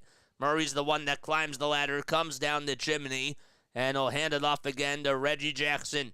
Jackson trying to dish it out to somebody. Another dribble handoff to Murray. 10 seconds left on the shot clock. Murray being guarded by Tyrese Maxey on the near elbow. He tries to back him up. He turns around, pulls up for two. It's a little short, and Beverly says, I got it. And he does. 104-99. 20 seconds on the shot clock again. Beverly out to Tobias Harris on the far wing over at the three-point line. He'll dribble it towards the right side. He'll take it inside the three-point line at the top of the key. Now goes all the way towards the lane and pulls up with a left-handed layup, and it's good. It was actually a right-handed finger roll finish. I'm sorry about that. 104-101. Harris with 18 points. He's 6 for 8 from the field, and the Sixers do trail by 3. 10:50 remaining in the fourth quarter. Reggie Jackson will try to, well, it was a fake dribble handoff. I thought maybe there was a whistle that I didn't see, but nonetheless, the Nuggets do play on. 5 seconds left on the shot clock. Jackson trying to take it right to the cup, and he puts it up and puts it in with the right-handed finger roll finish. 106-101. It was a little baby floater, if you will, but he got it off the fingertips and just made it look so easy. Harris inside on the low block, tries to find Paul Reed. Reed finding Harris again on the block. He's on the far side this time. He'll try to posterize Reggie Jackson, pulls up for a jumper and hits the 2. 106-103. Sixers have 4 timeouts. The Nuggets have 3. Murray leading the offense for the Nuggets on the other side as Jokic takes a seat. Murray trying to go around. Tyrese Maxey, a dribble handoff this time to Watson. Watson inside the Jordan, and he finishes it 1-2-3 punch by Denver Nuggets. All started by Jamal Murray. 108-103. Maxey off the drive again, tries to go up with it not once, not twice, and he gets fouled on the third time. He gets fouled by DeAndre Jordan. So Jordan in for the Denver Nuggets. And not that Jordan that you're thinking of. But Tyrese Maxey does go to the line for 2. Somebody told me a joke a couple of years ago, and it was so corny. I said that I'm a big Chris Paul fan, and Chris Paul played with DeAndre Jordan over on the Clippers. And he said, you like Chris Paul? And he said, and I said, yes. And he said, do you think Chris Paul's better than DeAndre Jordan? And I said, yes. And he said, so you think that Paul's better than Jordan? And I was like, dude, come on. Ugh, that's such a bad joke. 108-103. 9:40 left in the fourth quarter. That guy was, he lived like right next to me in my college dorm. But man, he loved basketball, and he would always try to make some really weird jokes with me. 9:40 left in the fourth quarter. Maxey does drain the first free throw, and the second one goes up. He can't get it. Oh, it just goes in and out that time. And it was a little bit too strong. Sixers trail by 5, 9.5 minutes left to go. Jackson at the top of the key. Jackson swings it out to Christian Brown. Brown inside again, and it's blocked by Paul Reed. Watson tried to get the layup, and Reed said no as he was underneath the basket. Maxey on a dribble handoff to Harris. Harris spinning, trying to roll to the basket. Goes up for two. It's up and in. Oh, Tobias Harris is coming to life in the fourth quarter. 21 by Maxey and 22 by Harris, as they're both out there on the offensive side for Philadelphia. Murray drives it into the basket, trying to knife his way into the lane, kicks it back out to Jordan. I don't know why he just didn't finish it, but nonetheless, Murray pulls up for three, almost got it to go, and an offensive rebound by Jamal Murray. It was at the top of the perimeter. Reggie Jackson gets the little dribble handoff. 8 seconds left on the shot clock. He'll step back. He'll pull up for three with nobody on him, and had all space and all day and night to shoot it. The ball got stuck into the net, as the net was just closed from the bottom, and then DeAndre Jordan, as tall as he is, was just able to reach the net with ease, didn't even have to jump for it, and just got the basketball back down. Sixers down by 2 possessions, 111 to 105, 8.5 minutes left to play in the fourth quarter. Maxey with a dribble handoff this time to Tobias Harris. Harris gets double-teamed, draws the contact, pulls up for two, and he's fouled. It was just at the foul line, and maybe he has to take 2 steps to where he has to go now.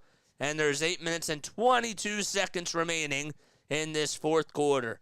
Harris getting a lot of action. He has scored what has now been the last 6 points for the Sixers. 22 for him tonight. He's 8 for 10 from the field and just has 3 rebounds, but he's been scoring the rock with ease. So this is a very good sign. Harris going to the line for 2 to try to cut the deficit to 5, and he does so on the first foul shot. Again, tonight at the game, you got Dr. J there, who has obviously been a legend for this city of brotherly love. 111 to 106. Second foul shot, that's good. Harris is able to make both free throws and has now scored the Sixers' last 8 points. 8:18 remaining in the fourth quarter. Jamal Murray over at the logo being guarded by Patrick Beverley. Works towards the right side. Kicks it out to Jackson. Jackson inside to Watson. Watson gets it blocked by Harris and stolen away by Reed. Good play again on the defensive side by Toby. Maxey, 3-point shot off the mark from the far wing. Oh my goodness, 111 to 107 is the score. 7:50 remaining in the fourth quarter. No sign of Joel and no sign of Jokic coming back in just yet. Brown inside, being double-teamed. He'll have to kick it out to somebody. Finds Murray. 5 seconds left on the shot clock. Murray on the far corner, and he gets it blocked by Beverley and stolen away by Pat Bev himself. He tried to pick his pocket, and he got it. Morris Sr. gets it from wing to wing. Yes! And he's fouled. A 4-point opportunity for the Sixers to try to tie the game again.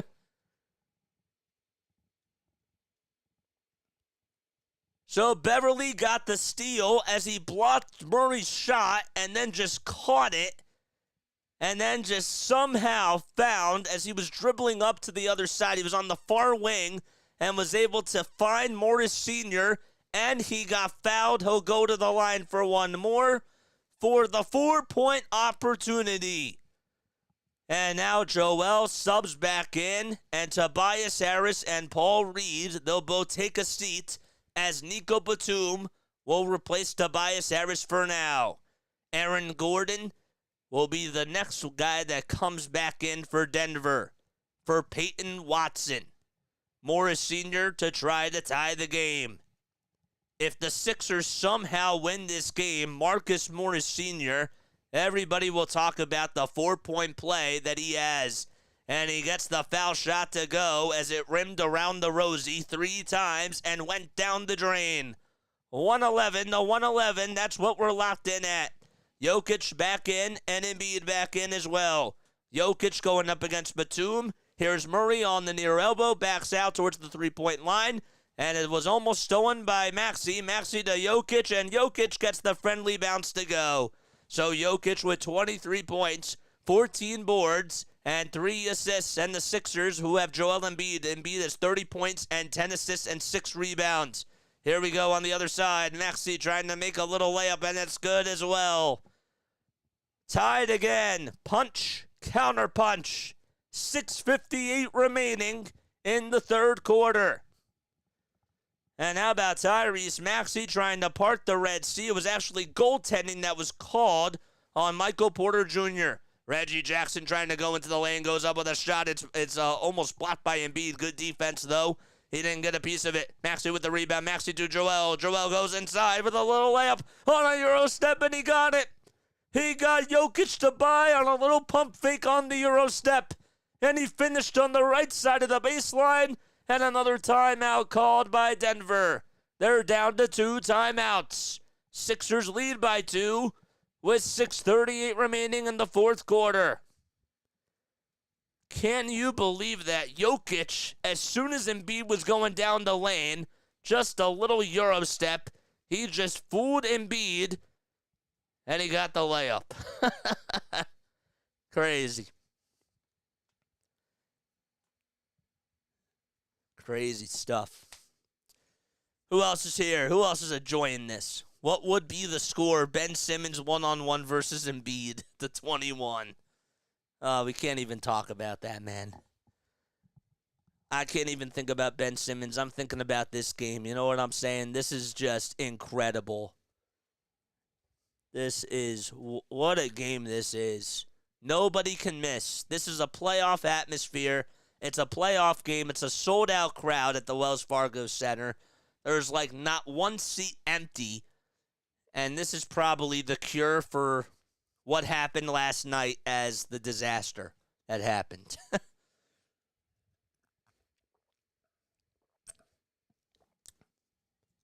Good stuff. I can't believe Joel played. I'll say that. After the game, we're going to be going live. Again, I want to get your thoughts. I want to take your calls. Join the Discord server because this is a fun one. Even if it ends in a heartbreak, I want to get your thoughts on here. And I want you guys to come onto the Discord server because I think that we have some fun doing that. I didn't want to do it yesterday for the Sixers game, but because we were doing the other game that occurred last night that we're not even talking about right now. But yes, for tonight's Sixers game, that's what we'll do. Join the Discord server down below. If somebody can copy and paste, actually I can do it.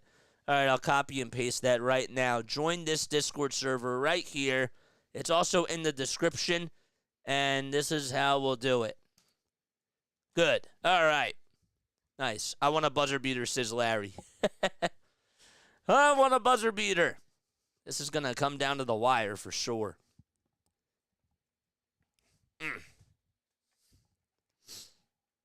This is fun. I've never seen a basketball game like this. With two MVPs going at it. Just dominant for both guys. Jokic lost that last battle and it was not even close. But this is a pretty close battle here. Embiid's having a better game defensively. I do have to say that. But offensively, this is awesome.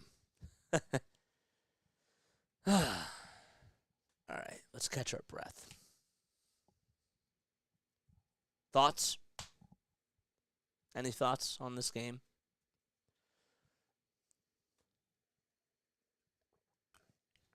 Roller coaster. I agree. All right, so the Nuggets trying to come up with a little counter punch on the other side. 6:28 left. 10 on the shot clock. Murray kicks it out to Jokic, but it's stolen away by Beverly. It ricocheted off of Jokic's right knee, and Beverly just picked it up. And the Sixers, can they capitalize on the turnover?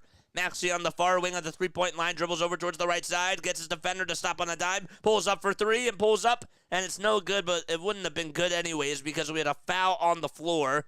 It was a loose ball foul, and Jokic gets called for a defensive 3-second violation.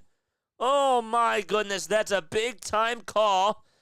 That's what the call was, and Embiid will go to the line to make it a 3-point lead. He puts it up. He thought it was off, and it was. It was a little bit short, and Embiid knew it. And with 14 seconds left on the shot clock, they still retain the possession. Every point counts, and Embiid's point there, it was no good. Beverly will inbound it from the far sideline in Sixers territory. He'll find Embiid. Embiid hands it off to Beverly. Beverly dribbling over towards the left side. They'll try to take it right to the baseline. Stops on the dime. Pulls up with a baby hook, and he does not get the friendly bounce. It's rebounded by Denver. KCP got the board, and he'll find Jokic. Jokic with a dribble handoff to Caldwell Pope again. Jokic at the top of the key. 10 seconds left on the shot clock. He'll find KCP for a triple, and he can't get the trifecta to go. Beverly climbs the ladder and corrals the miss. Maxey at the logo. Dribble handoff to Embiid. Embiid with 2 jab steps over Aaron Gordon on the far elbow. Thought about taking a 2-point shot. He does this time, and it's nothing but net. And he's fouled 2. What can you do to stop number 21? He took about 3 jab steps in the face of Gordon and just went Kobe Bryant on him. And knew exactly as he put it up. As soon as he put it up, he was just celebrating. 117 to 113 with 5:30 remaining in the fourth. Here is the conversion on the 3-point play. It's good. And high fives from the father and the son on the sideline for the Sixers. Just actually in front, or behind the sideline, that was. 118-113. Nuggets, we have a whistle on the other side. And I couldn't tell what that was. Maxey gets called for a personal foul. That is unbelievable. Just the way Joel got the ball on the far elbow. He took about 10 seconds off the shot clock and got Gordon to buy on a couple of pump fakes and just made it look so easy from Kobe range. 2.5 seconds left on the shot clock here. Denver can't get it. It goes out of bounds, and a shot clock violation is called. Let's see. Yes, it is. Before it went out of bounds off of Aaron Gordon. Nuggets are going to call. Oh, wait, no. 118 to 113 is the score. No timeout called yet. Maxey gets the inbound. He'll take it all the way to the logo. And dribble passed over towards the 3-point line on the far side. He'll find Embiid. Embiid with 1 jab step, 2 jab steps for 3. Oh, it's good. Embiid coming up large once again. 38 points for Joel and another timeout called by Denver. The king of the court in the house.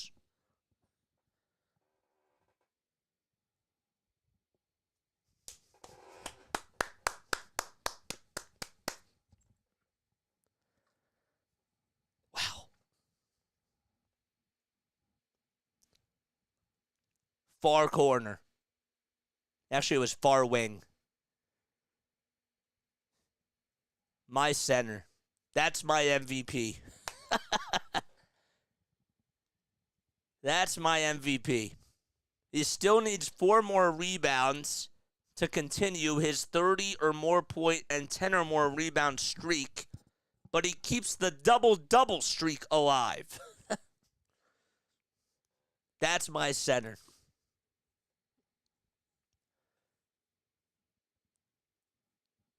He is putting the team on his back now. Again, we're taking calls after the game. I want to hear what you guys have to say.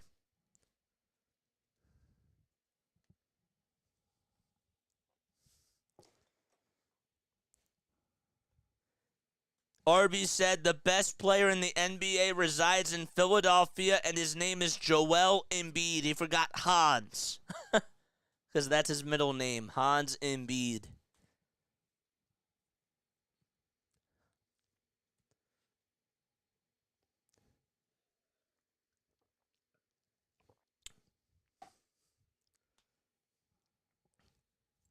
Ring up the phones after this game, man.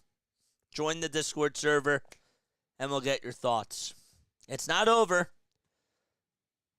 but I'm just saying. A 22-9 run in this fourth quarter by the Sixers. How will the Nuggets respond? Sometimes I call him Hans, my cousin David. Sometimes I do that, but it's rare. It's rare. What's up, cousin David? Thanks for coming on here. Shout out to my cousins, man. Shout out to cousin David. He's the best. Cousin Jeffrey's the best, too. We have awesome cousins, and we love them all. 49 people on here watching. Make sure you guys like and subscribe and turn on those notification bell icons. Also, tell Brigitte I said hi, too. Make sure you do that. 121 to 113 with 4:53 remaining in what could be the game of the season for the Sixers. All Nuggets starters have at least 10 or more points. They have scored in the double figures. Gordon is 16, Porter is 14, Jokic is 23, Murray is 17, and KCP has 13. But for the Sixers, they have 3 guys that have scored 20 or more points, and that's Maxey, Harris, and Joel. 121 to 113, Murray on a drive inside, pulls up for 2, it's a little bit short, and Harris comes away with another rebound. Harris with 4 assists and 3 rebounds tonight.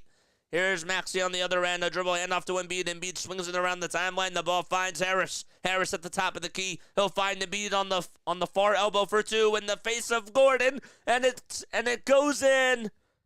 I don't know how it went in, but again, it just does. 123 to 113, a 40-burger for Joel.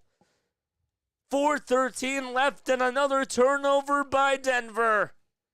So Embiid with 40 points, 10 assists, and 6 rebounds, and he's 3 for 5 from downtown. Maxey swings it to Embiid. Embiid at the three-point line takes 1 jab step, 2 jab steps. He'll hand it off to Maxey. Maxey to Batum. Batum with 8 seconds left on the shot clock. He'll find Maxey again. Maxey back to Nick Batum for 3. Oh, it's off the mark, and Jokic is the one that boxes out Joel. Heavyweight boxers going at it, and Patrick Beverley fouls Jamal Murray. And there's a lot of chirping between Beverley and the refs. And the Sixers will call a timeout here. Maybe they'll challenge this. I don't know. Oh, wait, no, they're not going to call a timeout just yet. Again, I got to stop looking at this. All right, we're going to stop looking at this, and that's what's going to happen. We got to finish them 123 to 113. Murray gets the inbound. Oh, hand it off to Jokic. Jokic, what's he going to do? He tries to find somebody. Instead, he's going to take the 2 in the face of Joel, and he got it. Inside the three-point line, and Joker has a response, and the Sixers will burn their 3rd timeout of this quarter. Or, sorry, of this game, I should say. So they have 2 timeouts remaining. And they'll take one right here. Let's go, Sixers. Close this one out. Sis Lumba, how you doing? Oh, boy. You know, all right, we'll do this. We'll do this. Give me 1 second.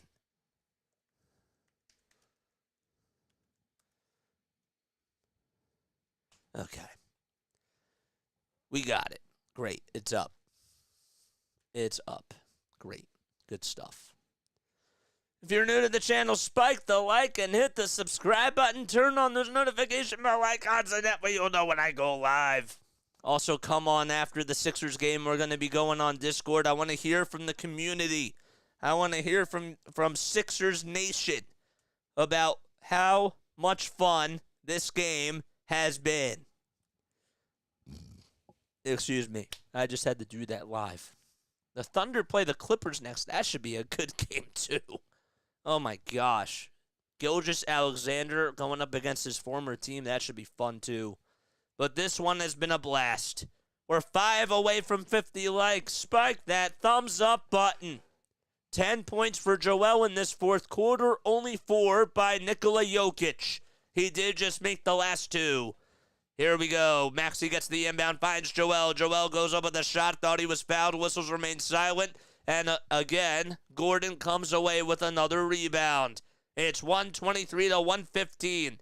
1 timeout left for Denver, 3 left for the Sixers. Gordon tries to get it, and he bounces it off of his right foot. It goes out of bounds, and it'll be Sixers ball.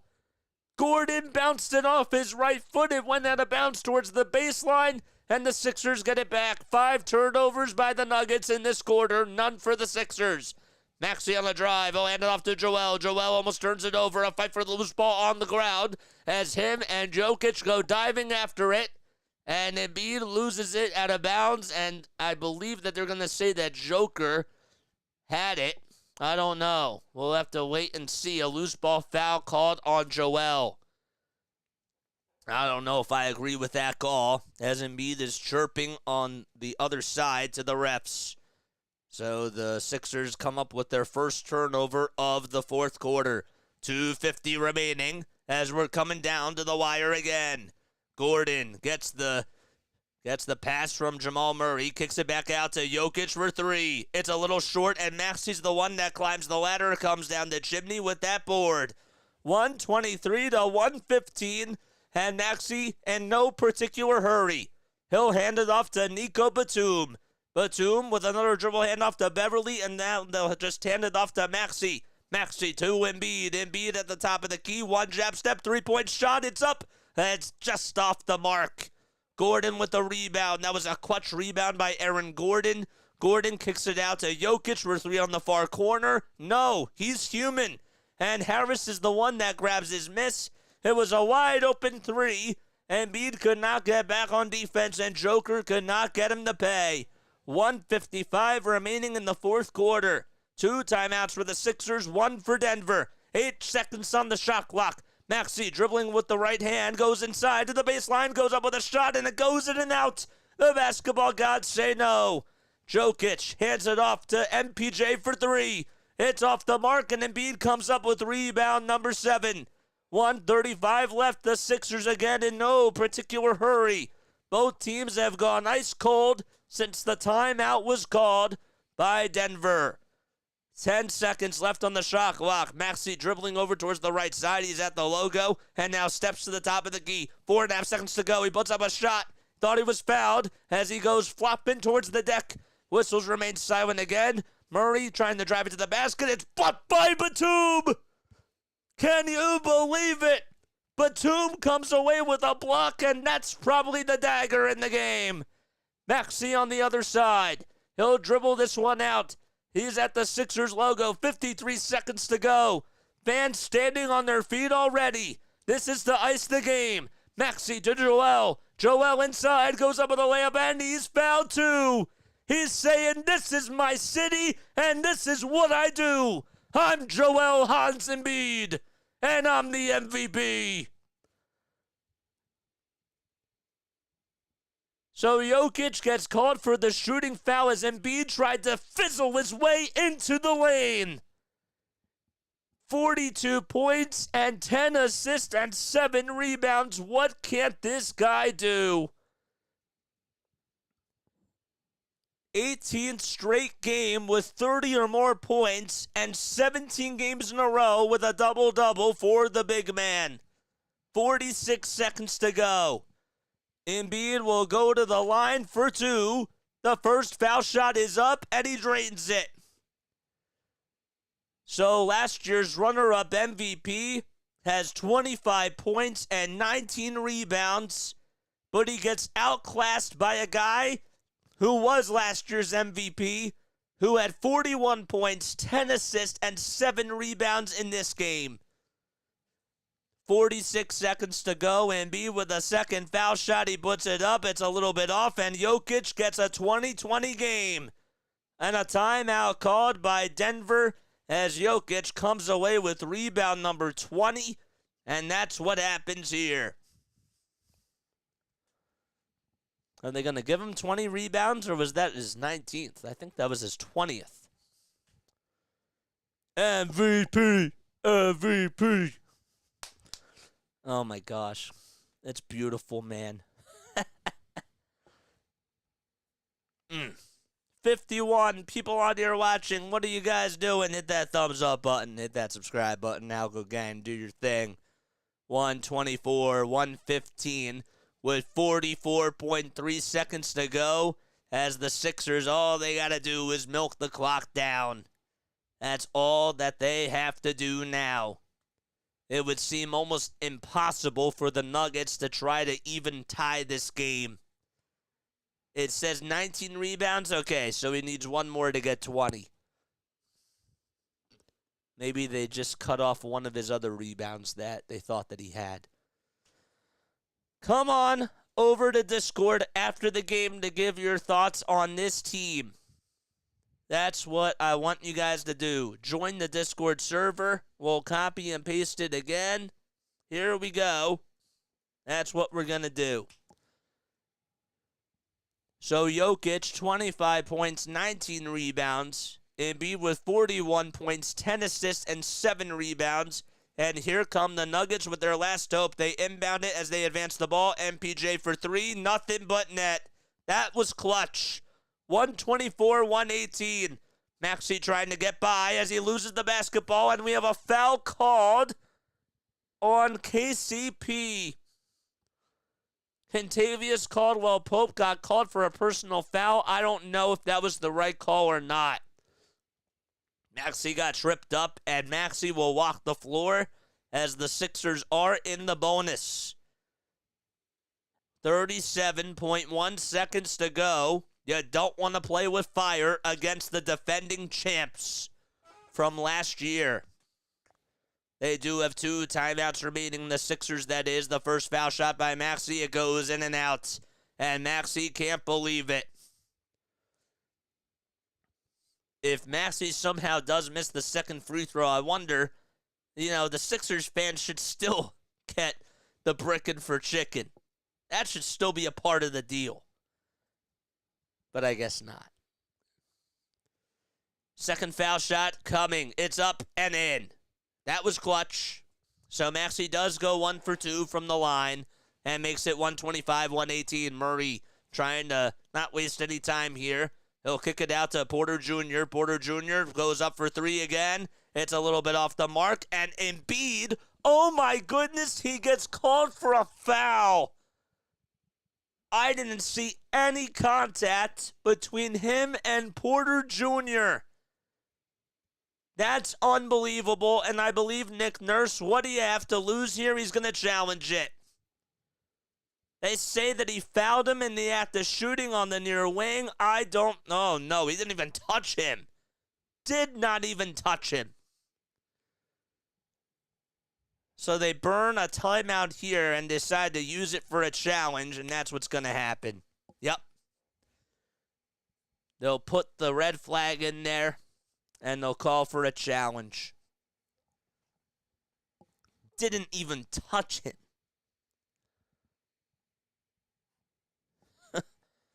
Oh my gosh. If this somehow stands, I don't know what a foul is anymore. I don't know what a foul is anymore if this call somehow, some way stands.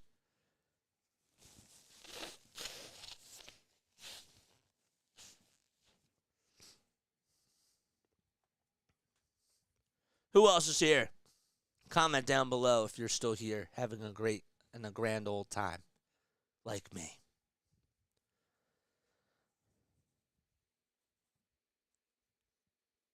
I'm curious to see if they're going to actually make this call stand. Yes, he went to Rowan too. Let's see. No contact. None. They're showing the replay right here. There's no contact. Embiid tried to go for the block. Didn't even make contact with the ball. Replay supports the call. How? Oh, my goodness. And Michael Porter Jr. is going to go to the line for 3 free throws. Nick Nurse wants an explanation, and that's what he deserves. How is that a foul? I'm looking at the replay again. No contact. Porter Jr. with the first foul shot. It's good. As the fans are booing the refs here. 125-119. 26.6 seconds to go. The Sixers do get charged with a timeout. Porter Jr. has 18 points. He's 6 for 12 from the field, 4 for 8 from 3, and he hits the second foul shot to make it a 5-point deficit now. So it's been a 5-0 run by Denver. And the third foul shot's good too. It's 125-121. And now they got to play the foul game. Sixers call timeout, and they'll get their wish as they burn their last timeout. With 26.6 seconds to go, it's getting a little bit wonky here at the WFC.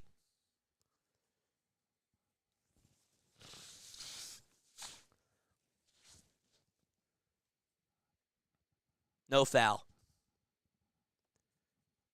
They are like roasting the refs. The Sixers fans. That's probably one of the worst calls I've seen in a while. I don't know how replay supports the call. I would like to get an explanation myself, and I'm sure that they'll talk about it after the game. 49 people on here watching. Make sure you guys like and subscribe. RB even said, how the heck does that remain a foul? There was no contact. I didn't see any contact.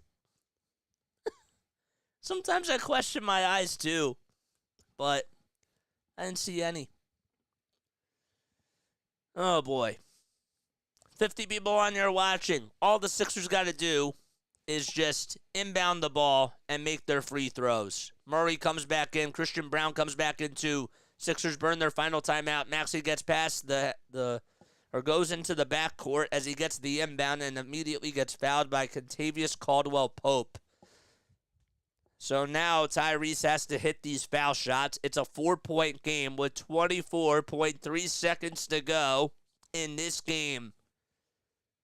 So Maxey will go to the line for 2 and try to make it a 25-point game for him. 25 points and 9 assists for Maxey. First foul shot is up and in. Maybe, just maybe, they're trying to give Joel Embiid an opportunity to extend what would be a 16 straight 30-point, 10-rebound game by having it go to overtime. Maybe that's what it was. Second foul shot by Maxey. It's up, and that's off the mark. It's tipped up, and Jokic grabs the rebound. Beverly almost tries to steal it. It goes out of bounds, and it'll be Denver basketball. 126-121. No timeouts remaining for both teams. Jamal Murray gets the inbound. Murray trying to go up with a prayer for one last time. He has to do so. Well, he's going to hand it off to a three-point shot. That's off the mark by Contavious Caldwell-Pope. Harris grabs the rebound, and that's going to do it. The Sixers get the win. Play the song.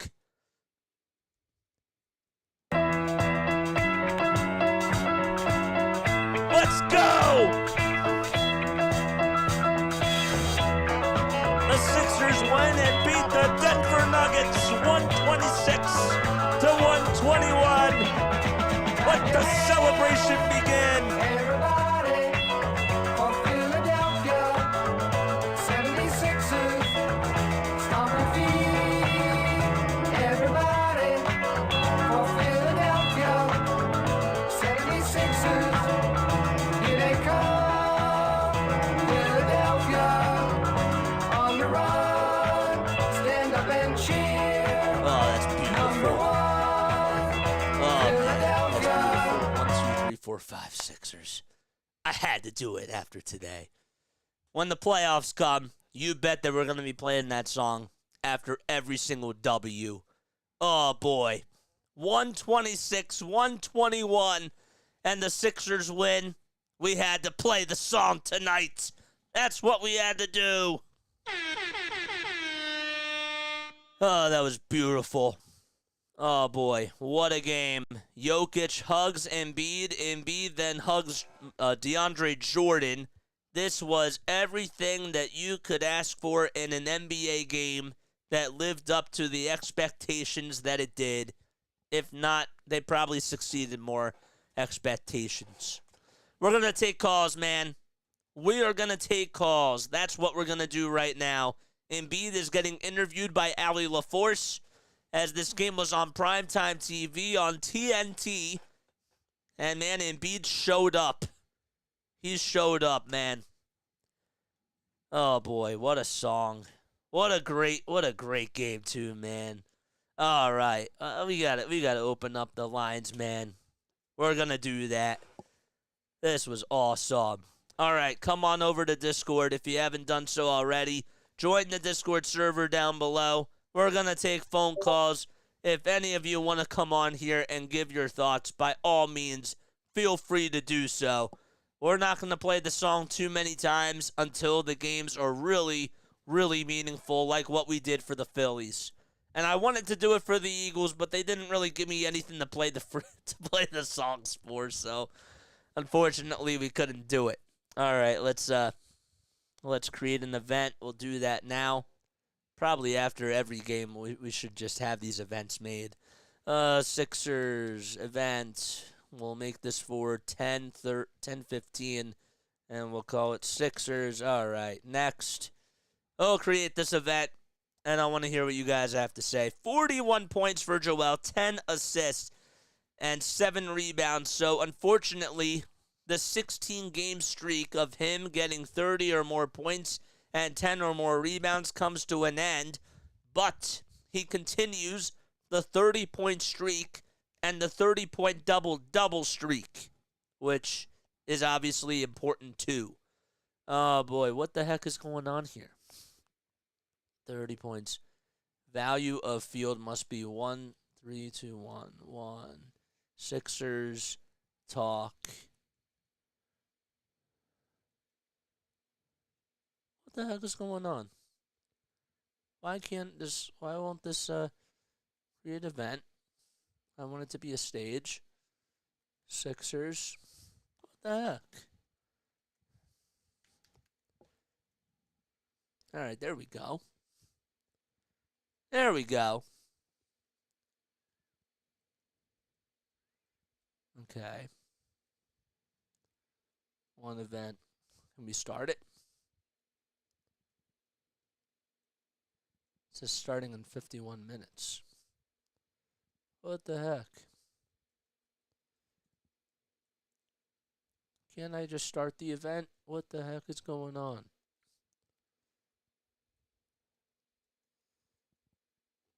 I guess I can't just start it early. Okay. All right. Well, we'll create another one. We'll make it for, what, 10:15? All right, we'll make it for 10:15. Joel was a monster. What else is new? What else is new?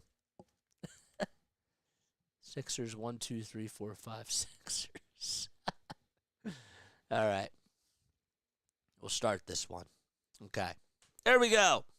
Joel should be in Space Jam. All right. Come on over to the Discord if you want to give your thoughts on this game. All right. We're going to open up the lines.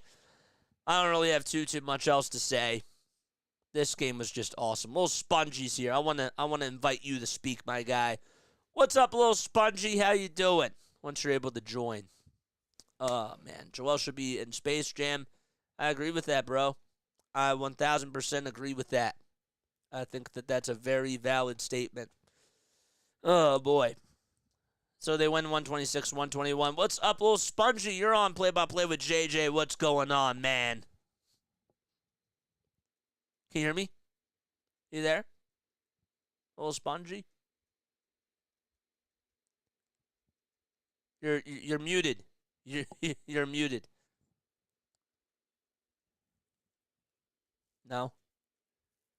It's definitely not my audio. I know I can see what's going on. So it's definitely you. Oh, man. Take a sip of water.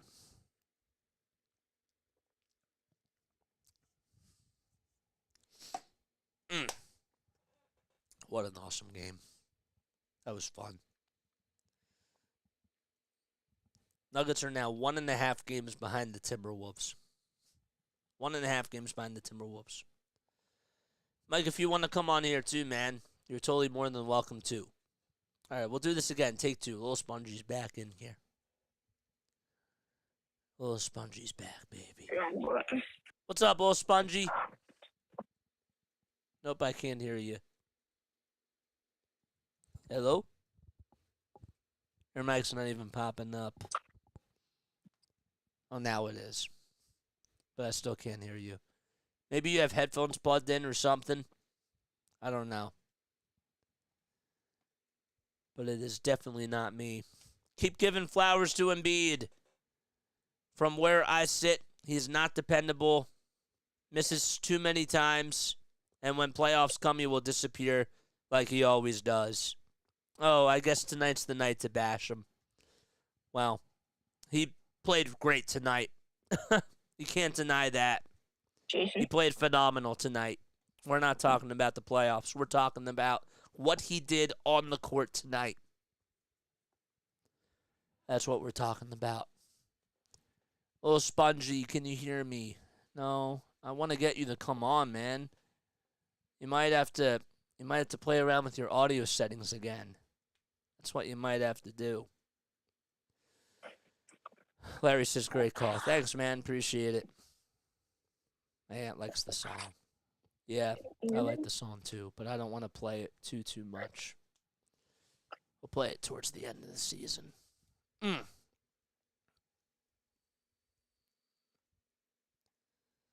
Here's the Discord server. If you guys want to come on here and give your thoughts. All right, we'll do it again, little Spongy. We'll try to do it again.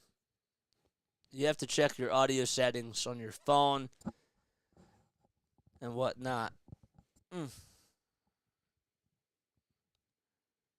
Who's this? I'll invite this guy to come on and speak. Is this B? What do you call him, B? If you want to come on and voice your opinion, that's what you can do. Mike, is that you? Mike? Can I just automatically move you onto the stage? All right, so you raised your hand. Now you got to come on and speak. You should be able to come onto the stage.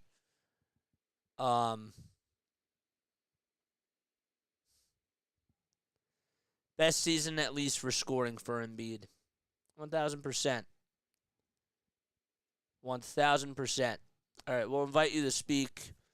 All right, we just invited you to speak, so you should be able to see an invite somewhere, and you can come on and give your thoughts.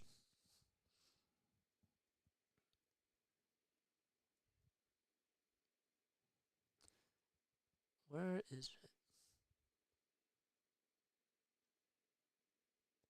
I could invite friends to the event. There we go. What's going on, man? Can you hear me? Yo. Oh wait, hold up. You know what? I'm an idiot. I had my thing turned down. Can you hear me now? Hello? Now I can't hear you. There we go. What's up? Now I hear you. I'm Can you not hear a me? bot. Yep, I can hear you. What's going on, man? How you doing? Yo. Yo, yo, yo. Can you hear me? Hello? I could hear you fine. Now you're on mute. Maybe you're in the bad zone. I know that my settings are right. I know my settings are right. Hello? Hello? Nope. Anybody? You're not a bot. I bet you that that's Mike. Wait, if you're speaking, I can't hear you. You can't hear me? I don't know why, but Oh, you can't hear me? Let me see. Let me go to my audio settings. I'll see if it is mine. I don't think it is. Voice and video. Testing. 1, 2, 3. Nope. It's definitely you. Let me invite you again. Huh. Larry says, I think you are a bot. Larry, come on here to see if it works. Yo, can you hear me? No? Anybody? Nobody can hear me? That's exactly what a bot would say. Hello? Hello? Can you hear me? Mike? You there? Let me DM you.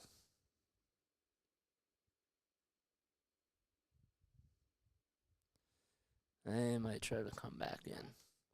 Yo. I could hear you.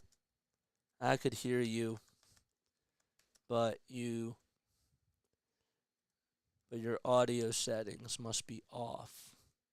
Oh, wait, you can hear me on here. Can you hear me when I speak? DFJ, come on over. Oh, all right, Larry's here. Let's see if Larry can hear me. DFJ, you can come on here too. I'd love to hear your thoughts. You couldn't hear me? Hello, testing, 1, 2, 3. Larry, can you hear me? You hear me? I can hear you. I guess nobody can hear me. Oh, boy. Microphone. Let's check. Hello? What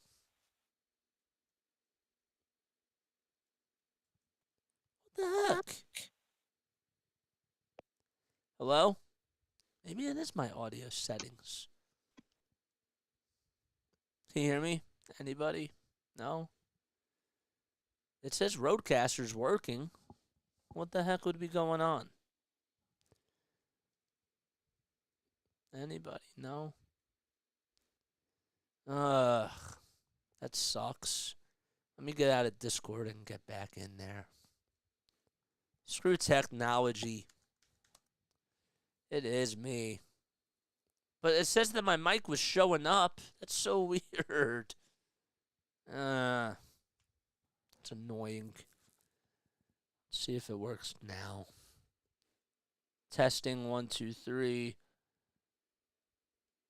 Where do we go? Where do we go to audio, voice, and video? I'm going to do it again. Having mic issues start. Soundboard is loud. Choose a server. No. Alright, we'll do it again. Where is it? Alright, can you hear me? Speak on stage. I'll invite Larry to speak. Can you hear me? Testing. 1, 2, 3. Yeah, I hear you now. That's so Hear weird me? that I had to cancel out of Discord in order for it to work. That makes no sense. What's up, Larry? All right, now we're all working. We're all in business. Come back on here, guys. Sorry about that. Maybe I guess I should test these things out before I do it. And I probably should do a post-game show. But I was feeling a little bit lazy. This was a fun game, man. Oh, my gosh. Back and forth. Lots of offense. And Embiid showed up tonight. Yeah. Jeez Yeah, Louise. I love regular season games like this in all different sports. Yep. You know you're gonna get big games in the postseason and everything, but when you get a big game where it's, against a real good opponent and both teams play well and it's just one of those heavyweight battles, but it's a regular season game. Yep. I don't know. There's something special about that. It feels like you're getting ramped up for the real big games in the postseason. This was honestly one of those games where I sit back and I say, it's a sold-out crowd. Okay, you saw what happened last night, and this is like what the doctor ordered. This team is for real, and with how Joel just dominated this game against Joker, it told me everything I needed to know about my MVP this year. It told me everything I needed to know because he outplayed him in so many different ways and just made more jump shots. And it was just, Jokic had his. You knew that Jokic was going to be able to, make some big-time jumpers too. But, 10 points for Embiid in that fourth quarter and only 4 for Jokic. I like my guy better. Yeah, I do. I love my guy a lot better. Beautiful. right now anyway. Yeah. And at home, that kind of helps. Yeah. Yeah, for sure. But still, they were behind by, I don't know, 4 or 5 points, maybe 6, a couple times in the second quarter. There, they came back and tied it up by halftime. And I think in the third, maybe early in the third, they fell behind. But yeah, they fell behind a couple times. And I thought, are they going to be able to come back? Or are they just going to, Yep. back and forth, hover around a couple points down and not be able to come back? And they did. They came back strong and pulled away really towards the end. I mean, other than that bad call on Embiid, they made it close at the end, but it was like 8 points with under a minute to go. So I mean, they really they showed me something there when they were behind and it was tied up real close for a while, and they pulled away. I kind of didn't think they would do it. I thought it would be real close right up to the end and maybe the last possession, and who knows, who's going to win, but they didn't make it. I was hoping for a buzzer beater, but they made it a game where you're not going to have a buzzer beater. A couple of possessions by the end there up. So they eliminated that possibility, and that's a good win for them. That's a big win. To be able to do that, go toe to toe with a team like that. That's what you got to do if you're going to be a champion. Yep. You got to go up against the best teams. You can't just beat up on the lesser teams. I'll tell you what Pistons really. Right. Yeah. Finish what you were gonna say. Sorry, I didn't mean to cut you off. No, go ahead. No, I was gonna say that what really impresses me about tonight is that this team got out rebounded 46-32. Okay. You get out-rebounded like that. And you know why they won this game? Because they shot 48% from 3 and 56.6% from the field. 48%. And Denver shot 41.5% from 3. But still, that's just really impressive that they were just able to make their clutch shots. Tobias Harris, say what you want about Tobias Harris, about him not being that third option. But tonight in that fourth quarter, he scored the first 6 points in that fourth quarter. And Embiid's not out there. He held the fort down, and he did such a really great job. He really did. Yeah, they've been really shooting the lights out in recent games. Yep. They haven't gotten all the calls. They're not.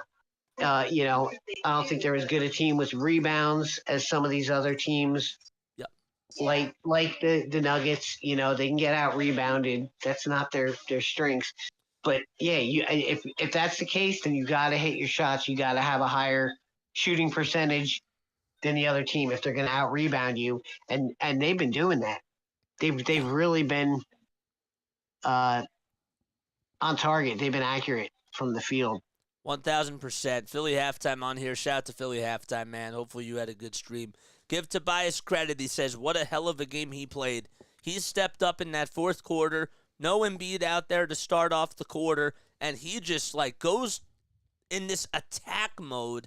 And he just takes it right to the cup. And he's very aggressive.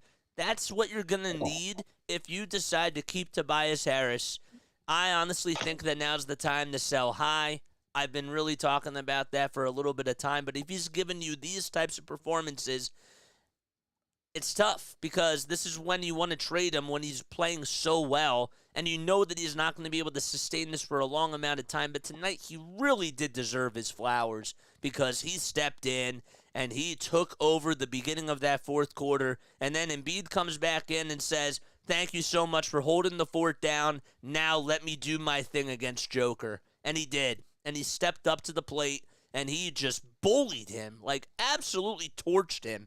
And I thought that the icing of the cake is when he just made a Kobe Bryant type of a shot over Aaron Gordon. Imagine a 7-foot big man just taking 3 jab steps, okay? He's literally on the far elbow inside the 3-point line, and he just makes a shot. It's nothing but net and gets fouled by Aaron Gordon and goes to the line. And as soon as he put it up, he just starts celebrating because he knows it's going in. And he yelled Kobe as soon as he shot that.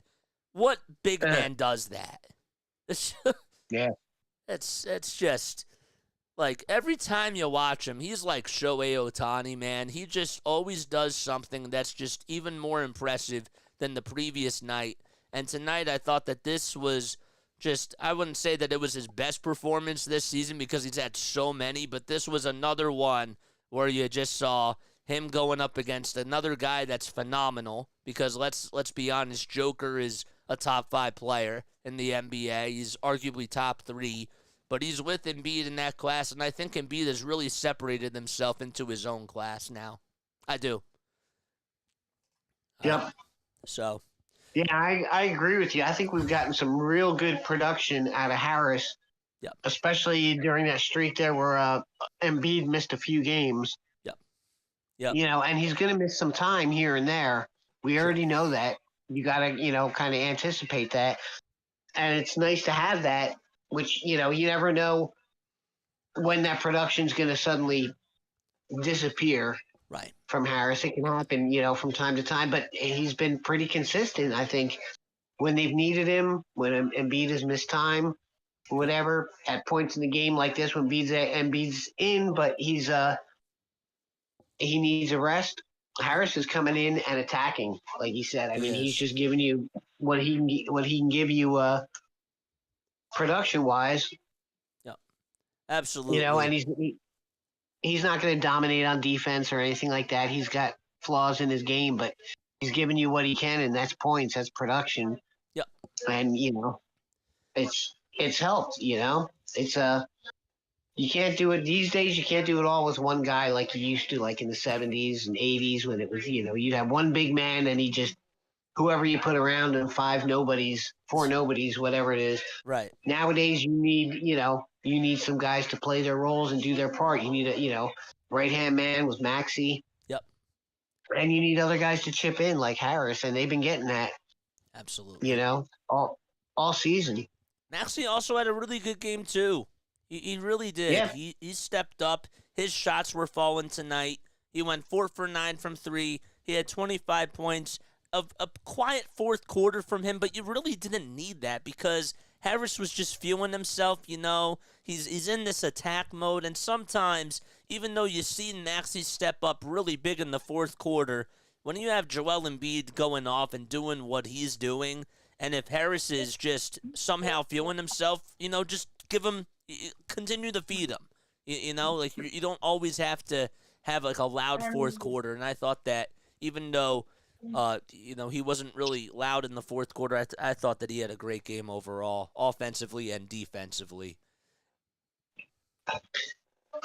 Yeah, who was it in the fourth there? Was it Morris who had that 3-point play? I was gonna say that was clutch. It was a 4-point play. He got fouled as he made a 3. That was beautiful. Yep. That I thought was the turning point of the game. I really did. I thought that shot there was the turning point. Yep. That was really timely. That was clutch at the time, right at the time when you needed clutch. And he gave it to you. That's the thing. Everybody's contributing. You got all these players who know their role and are playing their role. But you got to not just come in and give some production. Sometimes you need to do it at the right time. You need to hit that shot that just gets everybody in the arena on their feet. Yeah, like a 4-point play like that. I think they were behind. I think that brought them up even, or maybe put them ahead. That put them up by 3, 1. I think, at the time. I think it was 3 at the time. Okay. Yeah, that's when it was kind of back and forth, but they were down a point or two. And I don't think they looked back after that. I don't think they lost the lead again after that. So no, that was when you can get guys that can chip in, not only chip in, but chip in the clutch, get something like that. It just the team. That's like things falling into place. That's what you want from a team, especially heading towards the postseason. You want them to not just be winning the games they're supposed to win, whatever, but playing big. Playing, doing things like that when you really need it, being clutch.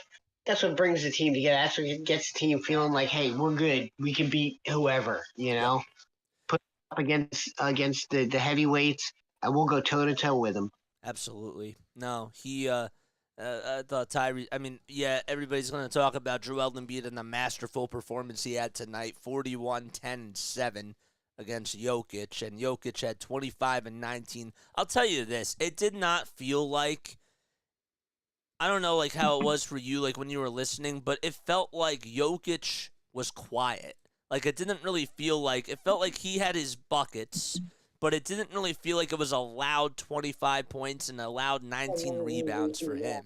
Like it felt like it was more of a quiet game for him in a sense, and I just thought that Embiid's 41 points and his 10 assists too. Like this man, I don't know how he does it. He finds he's being double teamed in the far corner at the 3-point line and somehow is able to find Patrick Beverley on the near wing for a 3 wide open, and he just makes the 3. It's just like the evolution of his game is just it's unlike anything I've ever seen in my entire life. Yeah, it was I would say kind of a loud game for him. You know what I mean? Like his impact was outsized in that game. I kept checking the stats on my app to see what Jokic had because I wasn't hearing much from him, Right. and I kept refreshing it because I thought it was behind because he didn't have a ton of points. He had double-digit rebounds. Yep. But I kept thinking I'm missing something. Like he's not fully there. He's not as much of a presence in the game as Embiid was. Like not even close. Right. Yeah. I mean, sometimes, and like the analytics will support this, that, yeah, like he had 11 offensive rebounds, and a lot of the rebounds he had, I'd say, were a lot in the second quarter, and it seemed like that those rebounds were huge. But every time Joel went against him, it just seemed like that Jokic could not do anything to stop him. And a lot of the shots that Embiid was taking, it wasn't even like he was going to the rim. These were just a lot of mid-range step-back jumpers that a guard should be able to hit and not a center. You know what I mean? Yeah. Like, Yeah. it's just like, how do you stop this guy? And he's so smart. We were talking about this, Matt Murphy and I. Shout out to Matt Murphy. He covers the Sixers. He's the backup play-by-play announcer for them, but also calls games for the Bluecoats. He said that it is so hard to not foul Joel. He actually studies the game, and he'll literally, after every single game, he'll be in the locker room after the media press conferences, and he'll be watching games about like who they're playing next. And he'll be there, and he'll watch like a full 3 hours or just like watch the game, and he just studies and knows how to foul people. And it's so hard to stop him because even if you're big in size even if you're small in size and you're going up against him, you could also be small in weight. And yet he'll just understand how he can get calls. And I thought tonight he had some calls that he probably should have gotten a little bit more, but it doesn't matter if he's at the foul line, if he's at the baseline, if he's trying to go up with a dunk. He could even be trying to go up with a 3, and he understands how to get defenders to buy on a pump fake, and he can go to the line that way. He is just such a smart guy, and the fact that this guy just picked up a basketball again at the age of 13 and just knows how to play at such a high level, again, it speaks testaments as to how phenomenal he is. Yeah. And it's tough to defend him because he's doing things that other big men don't do or can't do. So if you're defending, you're used to, if you're on the big man and he takes that jab step, you think he's going to the hoop because that's what big men like that do. You think he's going to drive the lane and you react that way, and he just stops and puts up a jumper. Right. You know? And you're like, you it's tough to defend that because you don't see it all the time. You almost never see it. You don't No. defend that type of play against a big man, all season long. Sure. They're gonna drive the lane, and that's what you just have it. You think that's what's gonna happen, and you react that way, and then he does something different. He puts up a Kobe type jump shot. I know. It's like, who does that? That guy. I always, and And I'm sure that draws more fouls and everything because now you're thrown off defensively because you're defending something that you never see, you never have to defend. The Sixers as a team, they're shooting 84% from the line, which is first in the NBA. Oklahoma City is shooting about 83.9% from the line. But the fact that this team, when you just take a look at both of those teams, the Sixers go to the line on average 22 and a half times, or sorry, they go to the line 27 times per game, which does lead the NBA. And again, it is a testament to Joel and how successful he truly is. But they make 22.7 free throws per game out of the 27. And Oklahoma City, they make, 19.3 out of the 22 that they shoot? Just on average per game. That's just almost unheard of. It's just crazy. When they go to the line, I'm looking at my app, and it's like a second or two ahead of you, usually, your call. Right. And I'll just see it, I'm kind of assuming, well, that's 2 points, They get a foul, go to the line, and I'll see it, the score go up 1. Okay, you hit the first one. I'm just waiting for it to change for the next one. And it always does. It's like, it's like it's a given. automatic. Yeah. And I'm kind of taking that for granted because I'm kind of forgetting, like, it's, they're not a given. It's not automatic that they're going to make it. But I just assume it is, and it just keeps going like that. Like every time they go to the line, it's, they're making all the shots. They're hitting them both. I'm like, I'm looking at the score and anticipating 2 more points. Like they got a 4-point lead. Okay, this is going to be 6. Right. You're going to be up by 6, and they are. But I've never seen a team that's so. I watched more basketball when I was going to the games at the Spectrum back in the late 70s, early 80s. And free throw shooting was nowhere near as high a percentage back in those days there was not automatic. You think, okay, they're going to the line for 2, we'll get 1, maybe 2. Yep. And you kind of figured 1 at least. And now, with this team, I'm figuring, okay, that's 2 in the bank it, that's 2 points right there. And they seem to be hitting it every time. And even like the big guys like Embiid and stuff. Like I used to always assume big guys are like 50 to 60% free throw shooters. I watched Shaq at the line. DeAndre Jordan is a terrible free throw shooter. Like Jokic is a good free throw shooter, and he's like probably the only other center that can shoot over 80%. But Giannis, a guy that shoots maybe 75% from the line. Actually, 67% this season from the line. That's what he's shooting. And he actually is second in the league in free throw attempts behind, of course, Embiid. Embiid goes to the line on average 11.8 times per game. And Giannis goes to the line 11.2 times. And he's a 67% foul shooter. Embiid's shooting 88.5% from the line. And he's going to the line so much. And this is why some people have a problem with Joel because he knows how to draw fouls and he makes his free throws. That's just what makes him unstoppable. Yeah. Like there's no other explanation. Yeah.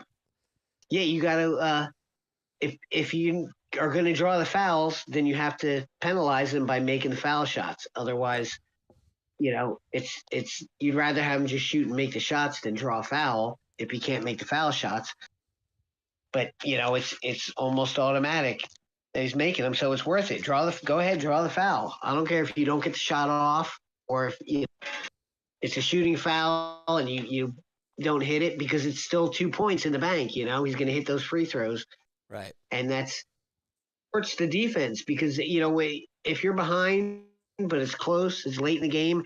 That's your only strategy. Foul on people, hope they miss a shot here or there.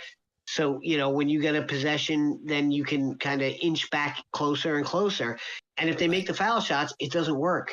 There's no way to come back late in the game. That's right. If they're hit. Actually, I'm sorry. There is one big man that's actually shooting better than Joel, and that's Karl Anthony Towns. But this guy only goes to the line about 4.5 times per game compared to 11. So, again, that's where I got to give Joel his credit. Embiid is actually 19th in the league in free throw shooting. and that's not something to take lightly. That's pretty impressive. Yeah. So, again, I think that that's just a testament to his greatness. And by the way, too, he's shooting 35% from three, so that's pretty good for a center. For a guard, shooting 37% is not really good, but shooting 40% is really good. But for a center, 35%, that's just, again, when you leave him wide open, he's going to probably knock down a three. So you can't do that either. So you got to pick your look at Jokic. Jokic had that wide open three late in the game. Yep. He had a chance and he missed that. Yep. That, I don't know if it would have gotten him back in, but it was close enough at that point. That could have been a big shot. Yep. Absolutely. But no, Embiid was in takeover mode. Of course, he deserves to be player of the game. But I want to make sure that I give my flowers to Tobias Harris because, again, he had a game where he really did step up to the occasion. And I've always said, if you can get this type of performance out of Toby, then of course he's worth keeping. But we just all know that this is not consistent. And now's the time. If you're Daryl Morey after this game, you might want to pick up the phones and just try to get another three-point shooter and maybe another combo guard with Tyrese Maxey to just try to sell Tobias Harris high because you know that he's not going to keep this up. So I've been on the record right now for saying, Tobias Harris is a perfect, everybody should go get Tobias Harris. You know what I'm saying? Like, he's a very good three-point shooter. He's a very good free throw shooter. He's actually 11th in foul shooting. And why wouldn't the team want him? If you get what I mean. Yep, he's got value. He does. He's showing that every night. He's got value. There's got to be a team out there that could use that. Yep. They can use what he can give you. That's exactly right.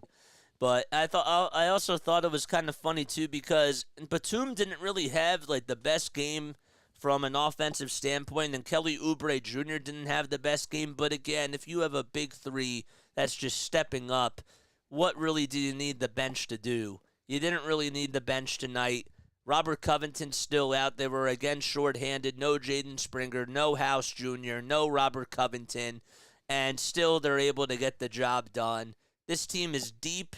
This team can go pretty far in the playoffs. We all know that. But again, tonight, it was just, I think that this was the best game of the season. Along with the Minnesota game, this has to go up there. A 78-78 ball game going into halftime. Back and forth, constant action, constant movement of the basketball. Both coaches, they deserve their props. Mike Malone and Nick Nurse just making all these moves from side to side, going to Furkan Korkmaz, just to try to get a shot. Even though Furkan didn't hit anything, they wanted to try to go for him for maybe a spurt just to try to get a little bit of offense. I can get behind every single move that both of these head coaches did tonight. It just came down to who was able to execute more and who came down hard down the stretch, and that was Joel. And that's just what it came down to. So that's how this game ended, and it was beautiful. Yeah, it's great to win a game where you feel like you won it, not like the other team lost it. They didn't do anything that bad. They got a little cold from the field towards the end of the game, but it wasn't like they they played poorly or they made some big mistakes or they got out-coached. It was they played well, and, you had to meet that challenge, and they did. The Sixers did, and the Sixers won it. It wasn't like they gave it to you, they screwed up, they blew the game. I like those kind of games where you feel like, hey, they didn't, nothing was handed to them. They went out there and did what they had to do and took it. They took that game. They won it. It was anybody's game late in the fourth, and they just took it over and said, no, we're taking it. We're taking this game. And that's good to see at this point in the season. That's really promising for the postseason. It is. And for them as a team, they're doing a lot of good things as a team, people contributing. That's what you want to see, not one guy carrying the team or anything, because that, one person goes cold and you have nothing to turn to. You're stuck. But, I think they're playing well. I think this is promising for a good postseason run.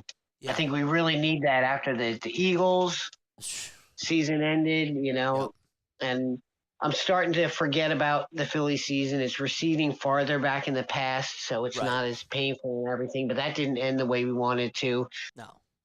This town really needs a team to come through like that. I'd like to see them at least make the conference finals. Yeah. I'd like to see they them have to get past the second round. They have to. Yeah, oh yeah. Yep. If they don't Conference get past finals, the second round, for 6 straight years, the season's a failure. That's what it comes down to. I don't care if they lose to Boston or Milwaukee. They have to get past one of the teams. One of them. So yeah, that's where my head is right now. But this potentially, I won't rule this out as a finals match. Potentially, because the Nuggets made it last year. They have a very good team this year. Let me say this about Jamal Murray. I know that he statistically had a cold game, but I thought that he played better than Jokic. I really did. I thought that he really stepped up to the occasion. He made some tough shots, and he had these Steph Curry types of shots from 3 that you were just like, wow, he is clutch. And I think that that's like one of the reasons why the Nuggets have a good team is because they have a guy like Jamal Murray that can step up, and then they have another guy like Aaron Gordon that can sort of be that fourth option. And Porter Jr., he made some big-time shots too, and he continues to be a very good third piece for them, but they just have a very good, well-balanced team. Yeah. Yeah, it was, like I said, it was a somewhat quiet night for Jokic. It was. It seemed like. I mean, you look at the stats and they're good. They're, decent, but it wasn't like as big a presence. Right. As he can have. Right.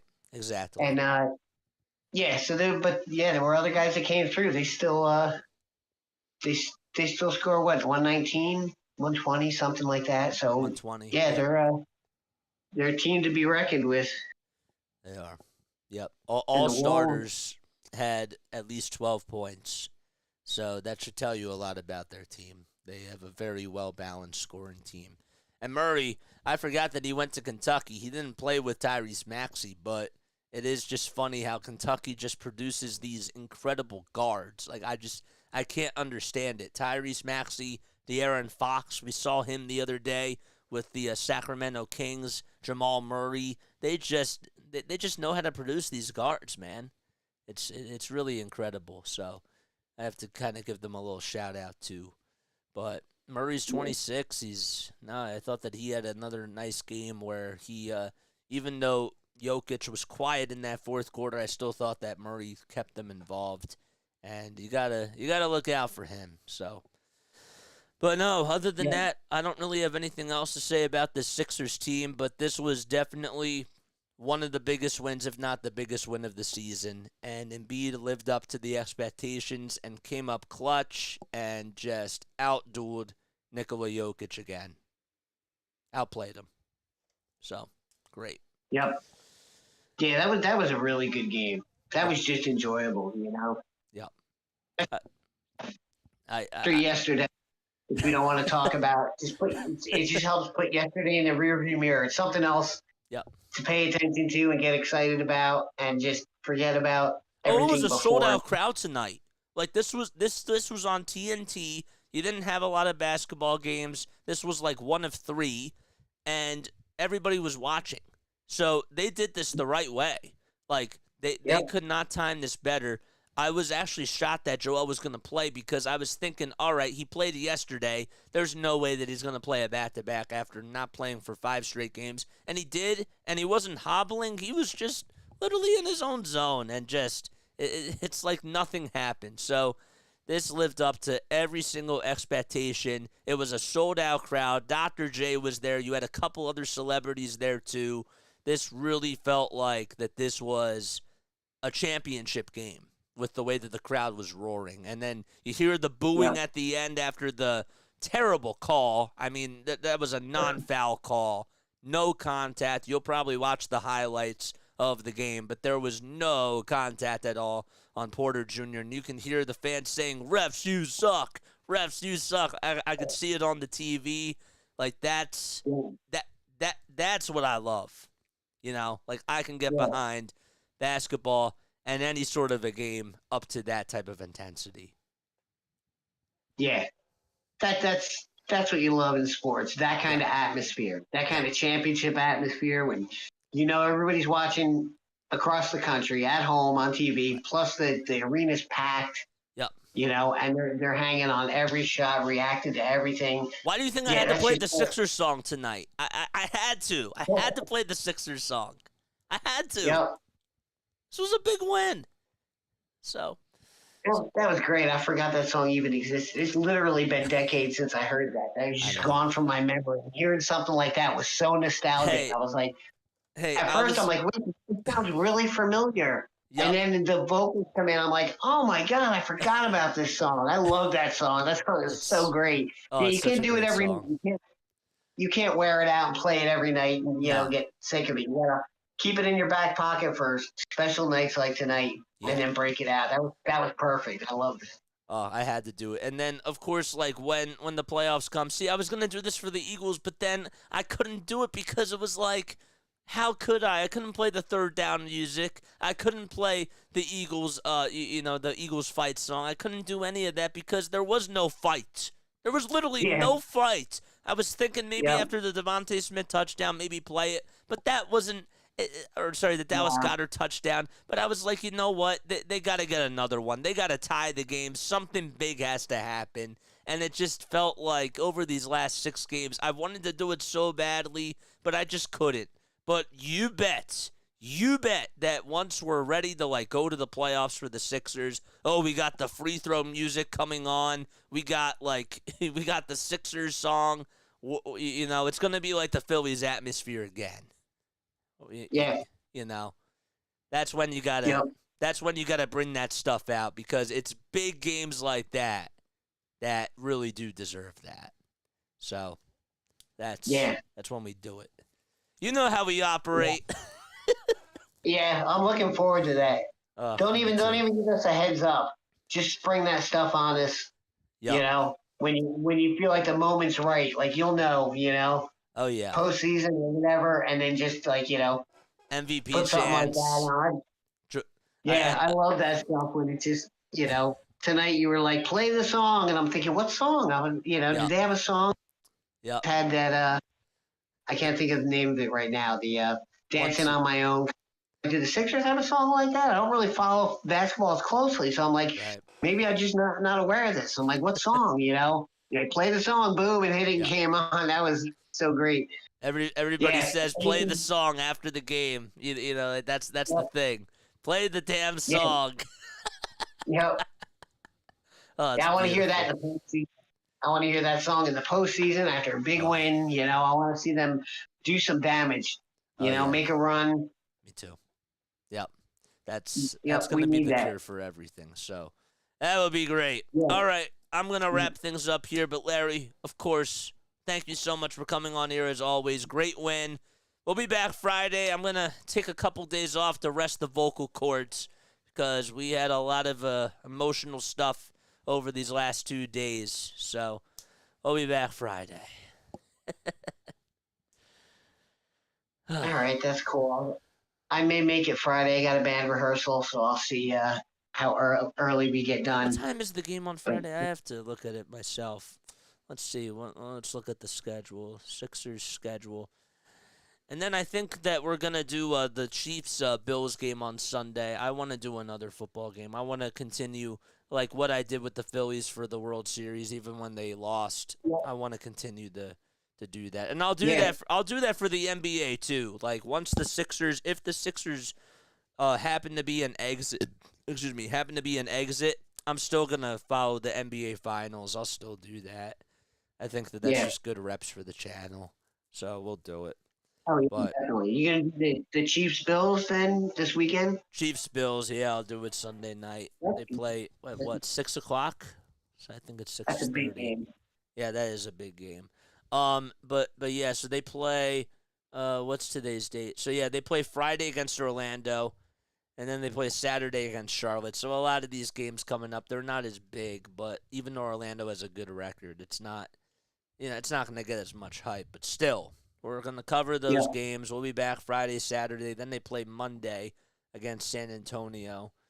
And then it's Indiana. Then they go on a tough stretch. It's Indiana, Denver again, out in the West Coast at 5:30. That's a weird time. And then they play Portland and then Golden State to end the month. And then Utah.